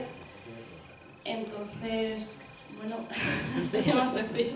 Sí, bueno, al final has dicho pues, lo que decía al principio, que los hombres tienen privilegios y que los privilegios no se ceden, ¿no? Vale. Pero hay una cosa que no estoy totalmente de acuerdo, que es un no sé si llamarlo error, pero una cosa que sí que dentro del feminismo, el capitalismo, o sea, es achacar al sistema capitalista. El capitalismo y el patriarcado son sistemas de opresión distintos. Es un error pensar que es el mismo. O sea, es decir, que la opresión capitalista de por sí es necesariamente patriarcal. El patriarcado tiene, no sé, 4.000 años, 5.000, bueno, todos los miles que estemos aquí más o menos, y el capitalismo tiene 200, 250, ¿no? Entonces, ha habido mucho patriarcado sin capitalismo. Y ha habido sociedades muy patriarcales, bueno, no capitalistas. Son sistemas de opresión distintos y, por tanto, no hay por qué combatirlos de la misma manera ni al mismo tiempo. Lo que pasa es que los sistemas de opresión, como por ejemplo el racismo, ¿no? Cuando se encuentran en el capitalismo se vale de todos ellos, es decir, se fortalecen uno al otro. El capitalismo podría sobrevivir sin patriarcado. Al capitalismo le daría igual, podría ser ciego al género, explotar a unas que a otras, cambiar los roles, poner a unos a... O sea, le daría igual. Que los pobres fueran hombres, mujeres, o que en principio le daría igual. Lo que pasa es que se ha encontrado, el capitalismo nace y crece sobre un sistema de opresión consolidado, como es el patriarcado, sobre eso se asienta y eso lo exacerba. Le hubiera dado igual que hubiera otro. Y si hay racismo lo aprovecha también y entonces explota a los negros, pero al capitalismo le da igual que en vez de ser negros fueran blancos y los negros los que tuvieran, le da igual. Entonces, en realidad, en la práctica da lo mismo, pero sí que es importante saber que son sistemas que se combaten, que no tienen por qué ir siempre juntos y que de hecho han ido separados una parte de la historia que podría ir separados, ¿no? Y que se combaten, porque pensar que es el mismo sistema es peligroso, porque ya nos llevaría, eso ha ocurrido, pues, pensar que es el mismo sistema ha llevado históricamente en la historia del feminismo a que las feministas socialistas llegaran a pensar que acabando con el capitalismo se acababa con el patriarcado, y no. Lo que ha ocurrido es que la lucha anticapitalista se ha tragado la lucha antipatriarcal y los luchadores anticapitalistas eran igual de machistas que los otros. Entonces, y además los temas siguen siendo poquísimo importantes, los temas relacionados con la igualdad de las mujeres, etc., ¿no? Entonces, no es lo mismo. Y eso es lo que quiere decir, aunque cuando conviven en el espacio-tiempo sí que se apoyan el uno el otro, se suman y se hacen ahí un magma difícil de distinguir, pero no es lo mismo, ¿no? Entonces, son cosas distintas.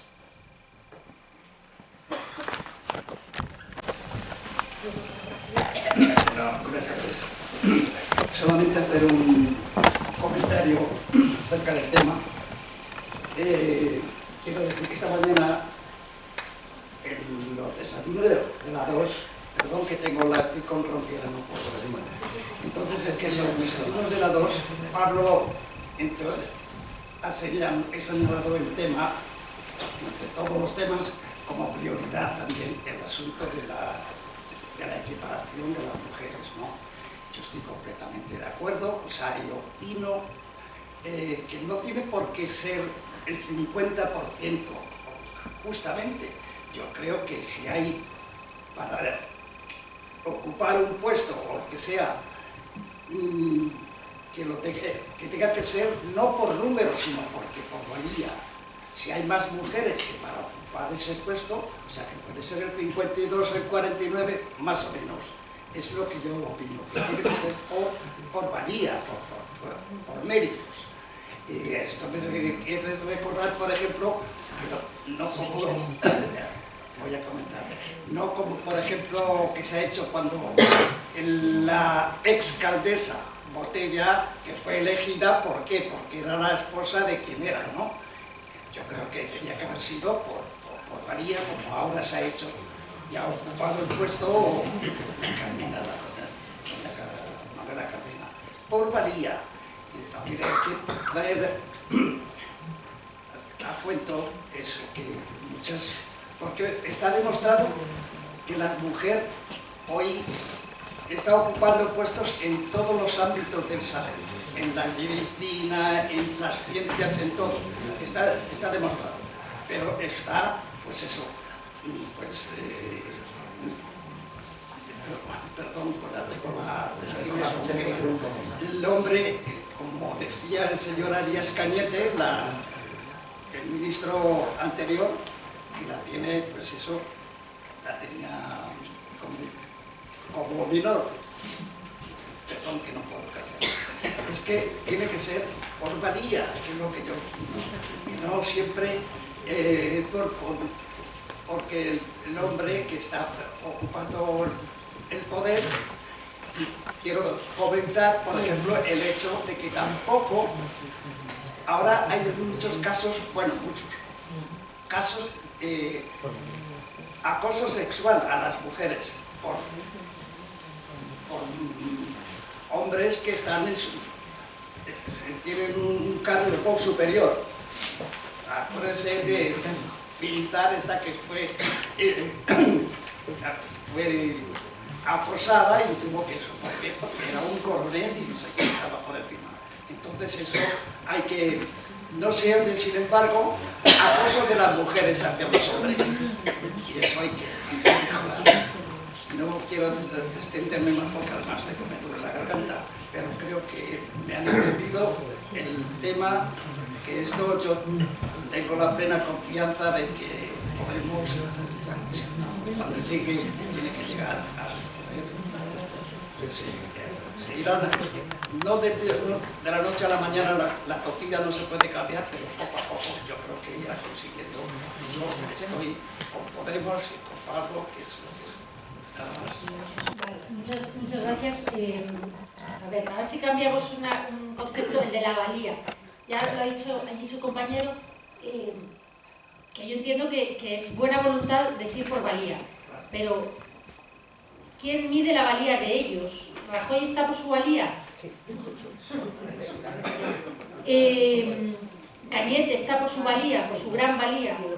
No. Están porque ellos se lo reparten. Como he dicho antes, está demostrado que entonces, muchísimas mujeres están ocupando... Pero no ocupamos el 50%. No, el 50%. Entonces, para que nosotros ocupemos el 50%, más o menos, que tampoco... El 40-60, para que ocupemos, hay que quitar a alguno que está allí, no por valía, sino porque entre ellos lo reparten. Y a uno que vale muy poco. Pero nos cuesta demostrar, porque no hay un tribunal que mida la valía en política. Es que la mentalidad, el tribunal debía ser la gente. Para terminar, hay una mentalidad, por ejemplo, hay un hecho que es un saludo, o a modo de saludo, que se viene transmitiendo desde que yo era pequeño, y hoy persiste, que es de decir eso, ¡hola, macho! Ah, pero qué machote eres. Eso se va transmitiendo y forma una mentalidad en la gente. Eso es, a mí me hiere la cabeza cuando oigo la palabra. Y a mí cuando me lo han dicho, digo, por favor no me digas esto. Porque es que ya desde pequeño hay que ir esa eso... No, si lo entendemos todos. O sea, que todos estamos de acuerdo en Creo que que me dice alegro. mucho de eso. Pero que la valía hay que imponerla, porque si no, los que tienen el poder nos van a minusvalorar y van a tender a ver la valía en sus compañeros y no en nosotros.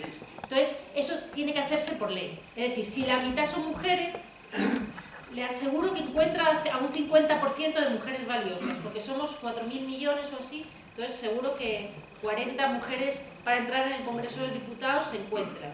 Entonces, Estoy de acuerdo. hay que imponerlo de alguna manera. Ya dentro de 1000 años o así Esperemos que llegará a eso. podremos quitar esas leyes. Buenas tardes, yo ya lo comento el otro día aquí también con Monedero y yo digo lo mismo. Hay muchas cosas que ahora que estáis en las instituciones no tenéis que defenderlas. Por ejemplo, sobre todo estamos viendo últimamente a una mujer muerta por semana. Y en las instituciones debéis de exigirle aquí en la comunidad a la señora Cifuentes, que debe tener 10 o 12 policías, a Ignacio González, que se atienda a una mujer cuando hace una denuncia, que se la atienda. Y hay mujeres que han hecho 20 denuncias y hasta que no la matan, no paran. Y luego viene un ejército. Ahí, ahora que estáis en las instituciones vosotros, ahí es donde tenéis que defender esto. Como están muchas cosas más. Bueno, que es una pena. Cada día una mujer muerta. Y se denuncian, y si el señor ministro del Interior recibe al ladrón de rato, podría recibir a una mujer en representación del poco interés que pone la gente por evitar esas cosas. Es que no es una denuncia, una y otra y otra, y hasta que no la matan no hacemos nada. Y eso vosotros, confío de que lo defendáis, pero a cada momento. Gracias. Gracias. Estamos en ello. Estamos en ello.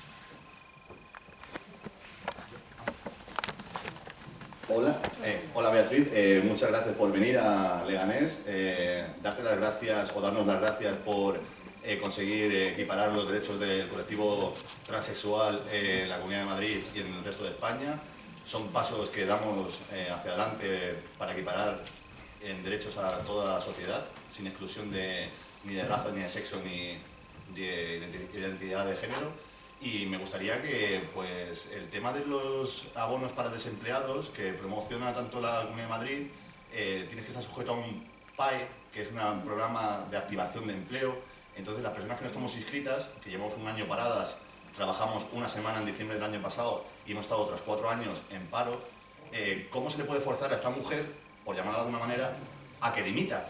Porque ya tenemos, el número 3 tiene un caso de corrupción, esto es corrupción día tras día del Partido Popular, y yo lo que sigo pensando es ¿por qué no están ilegalizados? ¿Por qué no está ilegalizado el PP? ¿Por qué no está ilegalizado FAES? ¿Por qué no está ilegalizado Fundescan? Que son un entramado corrupto que yo... Porque la sede está en la calle Génova, no en el Voy País a Vasco. presentar una apéndice sobre legalización del Partido Popular. Aunque puede parecer gracioso, No, lo entiendo. yo tengo una petición en Change.org avalada por 12.000 personas y pido eso, una ilegalización del Partido Popular, el FAES y Fundescan, porque pienso que es un entramado corrupto y mafioso. Y no solamente, o sea, como decía el compañero José Manuel el otro día, es que el Partido Popular genera problemas a millones, cientos de personas y luego pretende arreglarlo en unidades. Y entonces yo no sé si desde la Asamblea de Madrid podéis forzar a dimitir a Cristina Cifuentes. Me parece más bien... Efectivamente, pero como es una representante de la Asamblea de la Comunidad de Madrid... Me parece que no.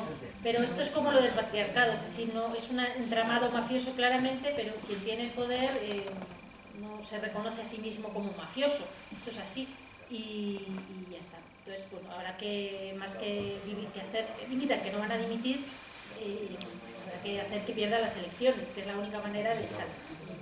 Por tanto, pues, que pierda las elecciones y que desde otros parlamentos pierdan las elecciones el 20 de diciembre y que de otros parlamentos empiecen a aprobar leyes que vayan acotando, que vayan cortándoles las alas en las cuestiones de la corrupción y que vayan legislando en cuestión de corrupción de manera que se les vaya cerrando el camino, pero claro, quien tiene el poder no se reconoce a sí mismo, ni se juzga como corrupto, y tienen el poder no solo como partido, tienen el poder como clase posfranquista, es decir, son los franquistas de siempre. Lo que choca también es que gente que es, por ejemplo, el presidente del Tribunal Superior o del Supremo es afiliado al PP. O sea, que la política también está politizada y es corrupta. Entonces yo pienso que deberían de ser juzgados por La Haya o por Estrasburgo y decir, esto es un entramado mafioso, esto no se puede presentar a unas elecciones democráticas, porque es que, por ejemplo, votaron en contra de un pacto de Estado en contra de la violencia machista. Robert, Es decir, te agradecería que centraras el tema. Estamos Sí, hablando de perdón. feminismo y eso se sale un poco del tema. sí, me refiero a que esta gente está en contra hasta de la violencia de género. O sea, que esta gente... Gracias. Que no está por dimitir, más vale que les ganemos las elecciones. Sí, para eso estamos en la calle. Gracias. Sí, mira, yo quería hacerte una pregunta. Voy a tratar un tema que me apasiona, que es de la Iglesia.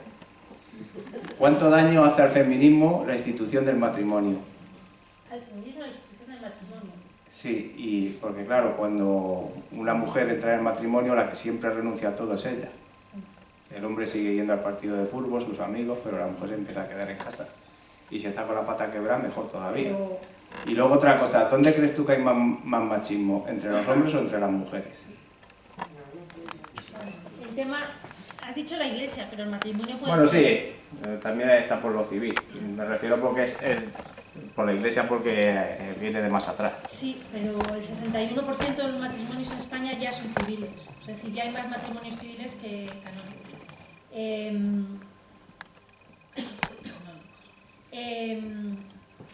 La Iglesia hace mucho daño. La Iglesia hace mucho daño a la causa de las mujeres, todas las iglesias. Hoy día la multinacional, la multinacional machista más importante es las iglesias. Es el gran foco ideológico de patriarcado, todas las iglesias. Por tanto, nos hace mucho daño. Es nuestro enemigo más grande es las iglesias, las religiones en general, pero bueno, el matrimonio no estoy segura que haga daño en este momento. El matrimonio ha hecho mucho daño a las mujeres, mucho. O sea, es una institución patriarcal, es una de las dos instituciones patriarcales. Hay dos instituciones patriarcales que son puntales. Una de ellas es el matrimonio. Y lo que pasa es que el matrimonio era la institución, era por la cual la mujer se convertía legalmente en una propiedad del marido. Así, en España hasta hace nada y en el mundo, en Europa hasta el siglo XX. Era una propiedad, era como un mueble. O sea, adquirías un mueble, adquirías una mujer en el matrimonio. Lo que pasa es que el feminismo ha cambiado el matrimonio. El feminismo ha dado la vuelta al matrimonio. La vuelta, sí. Cualquier parecido del matrimonio actual civil con el matrimonio romano, medieval, incluso del siglo XIX, pues no se parecen nada, solo se parecen en el nombre. En teoría, los dos cónyuges son iguales, etc. Entonces, hoy día no se puede decir que el matrimonio hoy día haga daño a la mujer. Lo que hace daño el matrimonio en sí, hoy día, el matrimonio es civil. Lo que hace daño a la mujer, que tú cuentas, que se queda en casa, tal, es lo que yo decía antes. Es más, eso no lo impone el matrimonio, eso lo impone una manera de ser que está en nuestra cabeza, en la nuestra y en la de ellos. Está en nuestra cabeza. El matrimonio no te obliga a quedarte en casa ni te deja de obligar. Hasta hace poquito sí, ¿eh? O sea, que tampoco quiero olvidar que hasta hace poquito sí, pero ya no. Ya, ahora mismo el matrimonio fija que los dos cónyuges son iguales. El matrimonio, como no podía ser de otra manera, con la Constitución, ¿no? Es nuestra cabeza. ¿Quién son más machistas? Los hombres. No me metáis en el... O sea, en general, el patriarcado o el machismo es un sistema que nos afecta a hombres y a mujeres. Pero los privilegiados son los hombres y por tanto son los encargados, o sea, son los que tienen más interés en mantenerlo. Las mujeres... ¿Por qué las feministas son mujeres? Porque aunque haya hombres feministas, y cada vez más, pues porque las mujeres tenemos mucho que ganar si conseguimos la igualdad. Los hombres no tienen mucho que ganar, aunque se diga que sí. Yo creo que no tienen mucho que ganar, tienen así algunas ventajas, pero tienen mucho que perder, claro. No, pues yo te lo digo porque la transmisora del machismo siempre ha sido la mujer. Era la que educaba a los hijos en el machismo. Yo no he conocido a un hombre más machista que mi abuela. O sea, mi abuela que odiaba a las mujeres. Sí. Pero así como te lo digo, o sea, Sí, ella pero era eso es un- reverenciar al sí, macho sí, y odiar a las mujeres. Sí, pero que eso es un truco un truco que siempre dicen los hombres. Es verdad que las mujeres son las encargadas dentro del sistema patriarcal de transmitir la cultura y los valores patriarcales, pero ellas a su vez son educadas para transmitir esos valores por el patriarcado como sistema, no por ningún hombre. Si aquí no se trata de que los hombres sean malos, las mujeres buenas, no. Es como los ricos, personalmente a lo mejor son buenas, no son todos malos, bueno, es un sistema que distribuye poder, ¿no? Poder y despoder. Entonces, las mujeres asumimos como mandato el ser las transmisoras de la cultura, de los valores, porque esa transmisión se da en el ámbito privado, fundamentalmente, ¿no? en la educación cotidiana, pero ya está, como transmitimos la lengua. La lengua es lengua materna, pero eso no quiere decir que nosotras seamos machistas, eso es un mandato cultural, también es un mandato cultural, y no es ni a mujeres ni a los hombres, es un mandato cultural nuestro. No quiere decir, las mujeres no somos libres para enseñar lo que queramos, lo que enseñamos nos viene impuesto. Es decir, ahora ya somos más libres, tratamos de educar en igualdad a nuestros hijos e hijas, también los padres, pero bueno, es decir, lo que son valores fuertes de la cultura, que sobre todo aquellos valores que se transmiten de manera inconsciente, que nosotras mismas no somos conscientes al transmitirlo, y ellos no van a concienciar como valores machistas o no machistas o de igualdad, esos los transmitimos nosotras porque somos las que tenemos los bebés y luego los niños y los que ponemos el lazo a la niña o al niño, pero eso no somos responsables. O sea, no, eso es un valor cultural, que nosotras somos transmisoras inconscientes, como ellos, a recibir.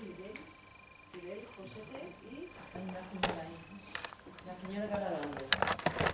Damos primero el turno a la gente que no ha hablado y luego se lo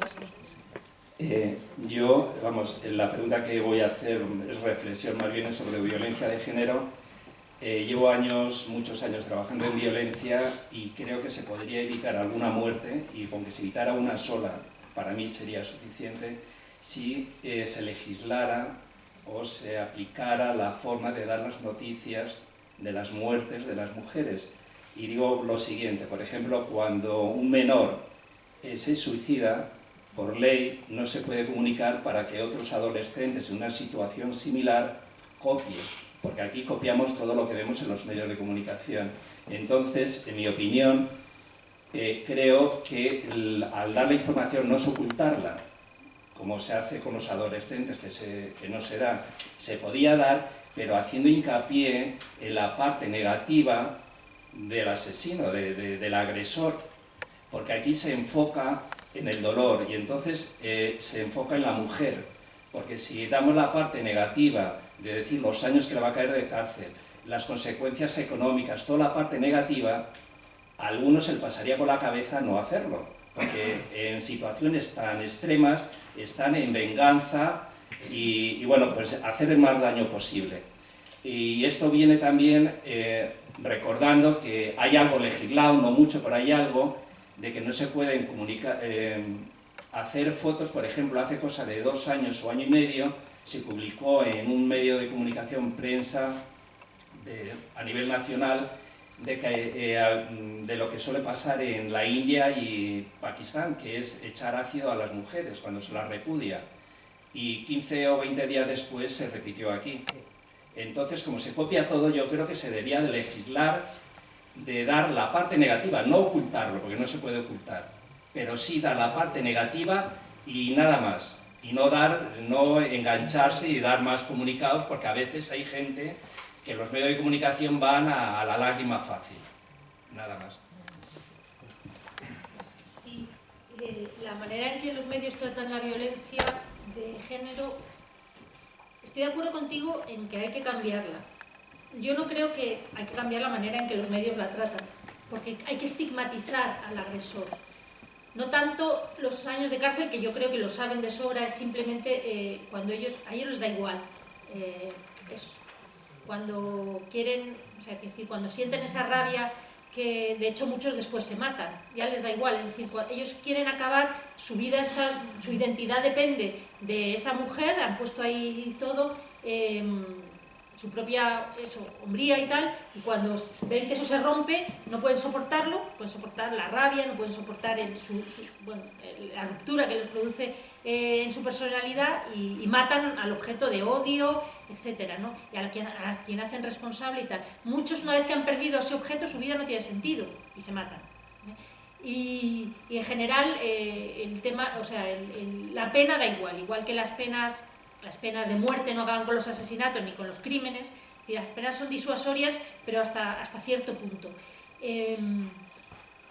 Pero sí, yo creo que lo que no se puede hacer es determinadas informaciones, o sea, se debería tratar de estigmatizar socialmente al agresor, y eso no lo hacen los medios, o sea, no presentan al agresor como un asesino, eso no lo hacen, o sea, dicen Pepito estaba muy dolido, o sea, Pepito siempre estaba muy dolido, estaba horrorosamente dolido por cualquier cuestión y tal, y luego salen vecinos, era una persona normal, y todos lloran mucho, y ha llegado ya al colmo de la locura, ¿no? En algunos pueblos, hace poco, el mes pasado, en algunos sitios, pues todos lloraban, los familiares de ella y los de él, todos lloraban y encima los entierran juntos, ¿no? Que ya es como decir, o sea, al asesino y a la asesinada era lo mismo, todo aquello era un drama familiar. Bueno, pues no. O sea, eso no se puede informar así. Y si eso ocurre porque la gente en el pueblo tiene esa percepción, porque no tiene educación en violencia machista y tal, pues no sacarlo en primera plana en los telediarios, ¿no? Para que la gente crea que es un drama doméstico, que es un drama que no tiene nada que ver con una estructura que es violenta, ¿no? Y con un problema social, que es lo que es. Entonces, el agresor es un machista, es un asesino, y es un asesino. Y es como hay que tratarle. Y no ir con un micrófono al pueblo, pues es que nos pasó lo mismo, o sea, no ir con un micrófono al pueblo, el primero que pase para decir que pobre Pepito, que cómo sufría. Es decir, eso debería estar prohibido, por respeto a la víctima, entre otras cosas, pero también para evitar, o sea, es decir, para tratar de estigmatizar al asesino, ¿no?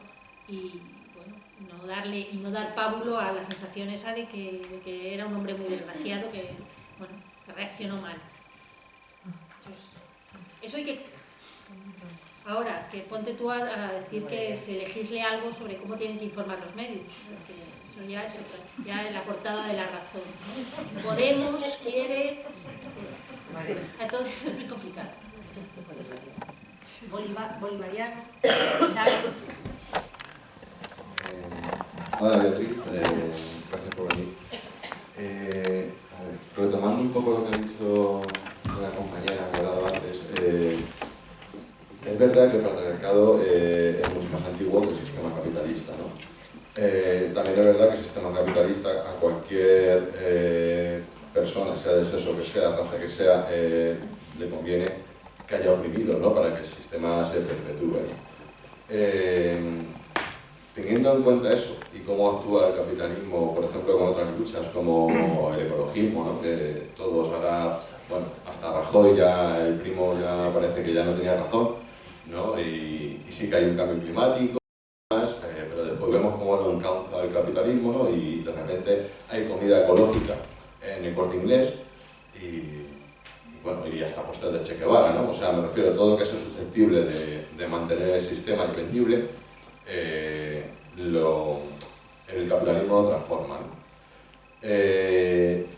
Entonces yo sí que entiendo que evidentemente hay que cambiar el sistema para que se puedan lograr de verdad unos resultados que se noten y sean óptimos, ¿no? Desde la educación, si no cambiamos el sistema, es difícil que la educación se eduque de otra manera, ¿no? Por ejemplo, es evidente lo que hemos hablado de la ley de dependencia, ¿no? Cómo al final se pone un parche y al final lo único que hacemos es que la mujer siga siendo una cuidadora, porque al final es la mujer la que va a cuidar, se le da un dinero que evidentemente no paga su trabajo, pero no solo eso, sino que tampoco tiene un derecho a una jubilación y demás, ¿no? Entendiendo todo esto, que es una vuelta que doy rápida, o bueno, no tan rápida, mi pregunta es, ¿cómo hacer entender de verdad a los que estamos en la lucha desde hace mucho tiempo que el feminismo no es una lucha periférica o secundaria, como se dice muchas veces? Porque tenemos claro que la gente de derechas, bueno, a esto no le vamos a pedir nada porque evidentemente, fíjate lo que lleva el PP. Bueno, al PSOE socialdemocracia que intenta que veamos, bueno, tienen otro puntito. Sí, sí, pero después llegamos a los absolutamente revolucionarios, ¿no? Que es que esto hay que cambiarlo, tal, y de repente hablas de feminismo y es una lucha periférica, secundaria, que bueno, primero vamos a cambiar las cosas y después ya, claro, después cuando cambian las cosas, lo que ocurre es que no estamos tan concienciados, efectivamente, ¿no? Entonces, ¿qué le dirías a toda esa gente que dice que el feminismo es algo periférico, ¿no? Pues es que no lo sé, si lo supiera ya se lo habríamos dicho. Es decir, que cómo lo conseguir, cómo cambiar, no lo sé.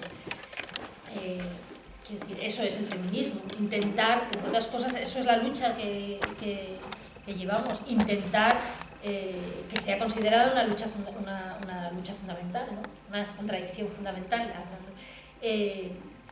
Bueno, pues luchando, es que no hay otra que les diría, por lo que he dicho todo el tiempo, o sea, pero no hay... El problema del feminismo respecto a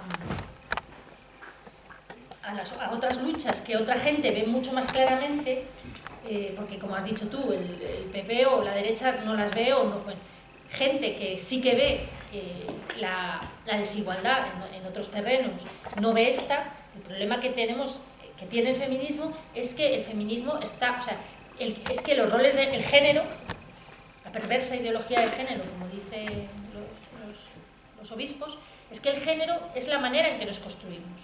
Y eso está encarnado en nosotros y nosotras. Entonces, esa es la gran diferencia, que pasa por deconstruirte, que pasa por... pero para nosotras también, Por ejemplo, bueno, todo lo que hemos hablado, de construir la manera en que hemos sido educadas para cuidar, para concebir el amor, para la dependencia, mil cosas. Y los hombres de otra manera. Es decir, esa es la diferencia fundamental. Y ahí, eso es una lucha mucho más rocosa. Porque ahí no estás hablando, y la manera en que construimos, ahí no estás hablando de teoría únicamente, aunque la teoría es fundamental y aunque tal, estás hablando de la manera en que nos construimos como personas, la manera en que construimos nuestra subjetividad como hombres y como mujeres. Y ahí, eso es por eso es tan difícil. O sea, simplemente por eso es tan difícil, no basta con explicarlo, tú lo explicas y te dicen sí, es típico, sí, y luego ya, bla, bla, bla, bla, bla, bla. Pues porque es que renunciar a concebirte como hombre, como macho, como renunciar a los privilegios que tú das por supuestos que te pertenecen de manera natural. Las cosas, pues primero es muy duro, y segundo es muy difícil. Entonces, ese es el problema fundamental del feminismo, que no basta con explicar. O sea, hay que explicar, hay que dar la tabarra, pero bueno, hay que educar, pero cuesta, y no tengo cómo. Quiero decir, pues es que yo tampoco he nacido feminista, de hecho yo no soy feminista, es mucha lectura, es mucha teoría leída, es mucha práctica vivida, y eso es para todos y para todas. Entonces que no hay remedio, pero bueno, puede parecer horrible y puede parecer como que no se va a... Bueno, en realidad en 50 años el cambio ha sido enorme. Entonces, y la voluntad política en realidad es muy importante, porque es verdad que tiene que... Es decir, hay cosas que se pueden hacer, las leyes, los medios de comunicación y la educación. La educación es preocuparse, pero realmente... No ala eso, educación para la ciudadanía, es preocuparse realmente porque los niños perciban a las niñas como iguales y las niñas se perciban como iguales a los niños. En muchos casos, en muchos aspectos hemos avanzado, he dicho, el cambio ha sido tal. En muchos casos hemos avanzado, en muchos estamos retrocediendo de manera brutal. O sea, esto no es una línea. El retroceso, todo sistema de dominación se defiende, y las feministas somos conscientes de que hay una contrarreacción patriarcal enorme, que no pasa por las leyes, o sea, eso ya está perdido, que no pasa por defender la violencia, que no pasa por una por utilizar, entre otras cosas, el mercado para una extrema cosificación de las mujeres, sin parangón en la historia, ¿no?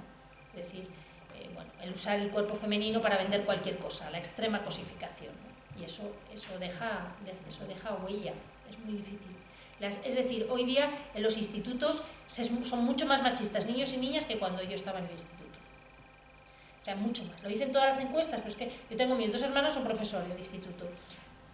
Lo que me cuentan mis hermanos, mi hermano y hermana, de los niños y niñas que tienen, ahí me dejan con los pelos de punta. Si eso me pasa a mí de joven, no sé, es decir, me pasa, pero a mis compañeras también, ¿eh? Yo no era entonces feminista, pero vamos, o sea, ni comparación. El machismo que se vive ahora, la extrema desigualdad que se vive en los institutos de enseñanza media, no tiene parangón con las últimas décadas, ¿no? Entonces hay una reacción, por eso digo que no lo sé, si supiera. Por la hora que es, no nos queda mucho tiempo. Hay una señora que va a preguntar ahí, y Mercedes, tú también. Intentar ser rapiditos, más que nada porque nos van a echar de aquí, porque la gente se quiere ir a su casa. Sí, es solamente una reflexión. Efectivamente, posiblemente la violencia de género se evitaría bastante si tuviéramos un concepto dentro de la educación de lo que son valores en igualdad y que nadie es posesión de nadie y nadie tiene derecho a disponer de la vida de nadie. Y a no dejar que el maltratador sea considerado como una persona realmente triste y desilusionada. Pero lo que me preguntaba era otra cosa.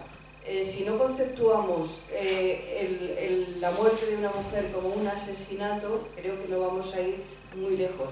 Pero volviendo a la prensa, ¿qué diría la prensa? ¿Cómo se conceptuarían las muertes si en lugar de ser 3 mujeres o 4 mujeres o 3 mujeres y un niño cada mes fueran 2 futbolistas y un guardia civil? ¿La prensa trataría esa noticia de la misma manera que trata la muerte de las mujeres o ya empezaría a conceptuarse realmente como un asesinato y como una plaga? Sí, el número, o sea, si en vez de ser mujeres fueran cualquier otra cosa, estaríamos en estado de excepción. De todas formas, el simple hecho de que digamos esto es un avance, porque el asesinato de las mujeres por parte de hombres de su entorno, y no de su entorno, pero fundamentalmente de su entorno, es una constante universal. Entonces, el hecho de que nos estemos preguntando qué pasaría si los tratáramos de manera igual a que si fueran, o sea, qué pasaría si fueran hombres, es un avance muy grande, porque es que los asesinatos de mujeres no se producen ahora, y ahora es cuando decimos qué barbaridad, hay muchos más. Es que los asesinatos de mujeres por parte de los hombres están siempre, y históricamente quizá han sido más, ¿no? Entonces, bueno, quiero decir que no es que sea lógico, no es lógico, pero quiero decir que es una constante histórica y es ahora cuando lo que hemos cambiado es la conceptualización de esos asesinatos, a preguntarnos eso. ¿Qué pasaría si fuera lo mismo? Es que nunca han sido lo mismo, es que jamás en la historia han sido lo mismo. Y para la mayoría de la gente sigue sin entender que es lo mismo. El hecho de que nos preguntemos qué pasaría si fuera lo mismo es un avance.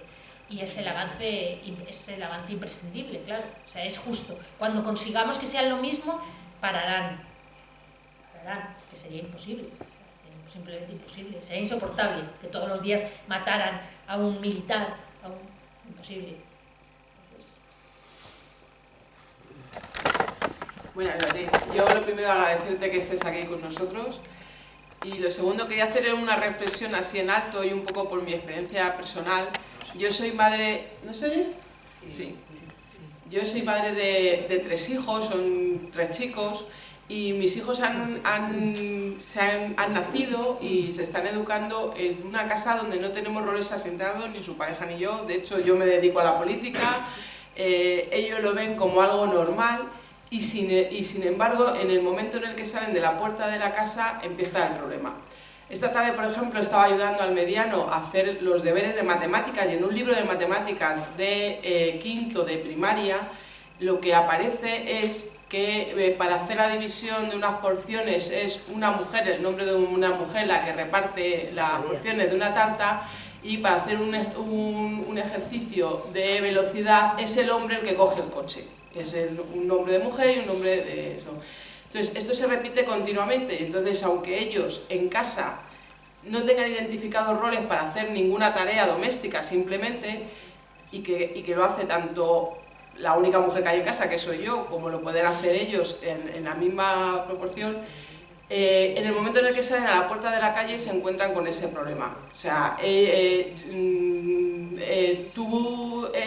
pueden ir con colores supuestamente femeninos, y cuando llegan al colegio el resto de los compañeros le llama la atención y le dicen: hoy llevas una cosa rosa, o llevas una cosa lila, o llevas un color determinado. Y aunque ellos lo tienen muy claro y lo ven que es algo normal porque lo han vivido en casa, en el momento en el que sale a la puerta de la casa, sí. Yo creo que lo principal y lo esencial es la educación, pero empezando desde el momento en el que nacen. Pero eso no contribuye para nada, o sea, la educación que tenemos hoy establecida. Por lo cual, mientras no seamos capaces, porque por mucho que tú quieras educar a tus hijos en un mundo sin roles, que es lo esencial, o sea, que no haya roles asignados para nadie, o sea, que podamos ser cada uno lo que queramos, que podamos decidir tanto nuestra identidad de género como nuestra propia profesión, o sea, que sea algo que puedas decidir sin más. Entonces, mientras eso no se consiga, que sea la educación, no conseguiremos ni acabar con la lacra de los asesinatos, del terrorismo machista que tenemos, ni acabar con las diferencias que hay entre hombres y mujeres, tanto de forma salarial como simplemente el ir por la calle. O sea, es que vas por la calle y hay una diferencia de cómo te miran, o sea, que es así, de cuando entras en una tienda, de cuando vas a un banco, de que todavía va una mujer a echar a una gasolinera y te dicen que si te ayudan. O sea, es que no entiende todavía la gente de que podemos hacer lo mismo que un hombre con las mismas capacidades y sin eso. Pero si, desde luego, como no empiece desde la educación y cambien simplemente los libros de texto, no conseguiremos nunca nada. Pero tanto para esto, para el feminismo, como para un reparto de riqueza, para una asignación pues eso, una simple plaza. O sea, por ejemplo, la gente con discapacidades sigue teniendo el mismo problema porque es que se les sigue tratando de forma diferente. Por mucho que queramos educar en nuestras casas de una forma de que todo el mundo se le vea igual, como la educación en las escuelas públicas, porque ya las escuelas privadas cada uno que enseñe como quiera, pero las escuelas públicas, esto no cambie, no conseguiremos nunca nada. Vale, totalmente de acuerdo, menos lo que cada uno enseña como quiera. Los valores igualitarios deben ser obligatorios en la concertada, en la pública, en la religiosa. Sí, hay valores fundamentales que... Empecemos por la pública. Vale. Bueno, sí, como poco en la pública, pero esos valores deben enseñarse obligatoriamente en toda la escuela. Sí, de acuerdo. Lo único, totalmente de acuerdo, es fundamental, pero aún así tampoco se conseguiría todo, porque hoy día gran parte de la educación no está en los colegios, sino es el ambiente, los medios de comunicación, la televisión. Pero es lo mínimo, sí, por lo menos conseguimos una generación... No, y además es empezar por ahí. Totalmente de acuerdo. Bueno, pues... perdón. Sea breve, que nos tenemos que ir. Por favor. Que quiero estar con mi hijo.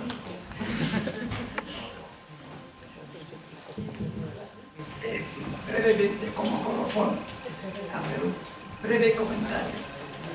Creo que quizás España sea el país donde se están dando pasos más grandes en la equiparación de la mujer con el hombre. Digo esto porque mis observaciones creo que es un problema casi universal, me atrevo a decir. He visto, por ejemplo, en Austria, un ejemplo musical, las orquestas, la Orquesta Sinfónica de Viena, el 99,9% son hombres. Están en otros países también. Aquí en España, en ese campo, se están dando pasos agigantados. Ya la Orquesta de Televisión Española, por ejemplo, es ya casi 50 por 50. Entonces, a ver si se va o sea, que vaya increciendo el el gobierno, el parlamento inglés, en el Reino Unido, también son, el 99% son hombres, y en otros sitios igual. Esperemos que en España vaya cambiando esto. Yo tengo con plena confianza en que Podemos lo tenga conseguido. Nada más. Muchas gracias. Muchas gracias a todas y a todos por estar aquí.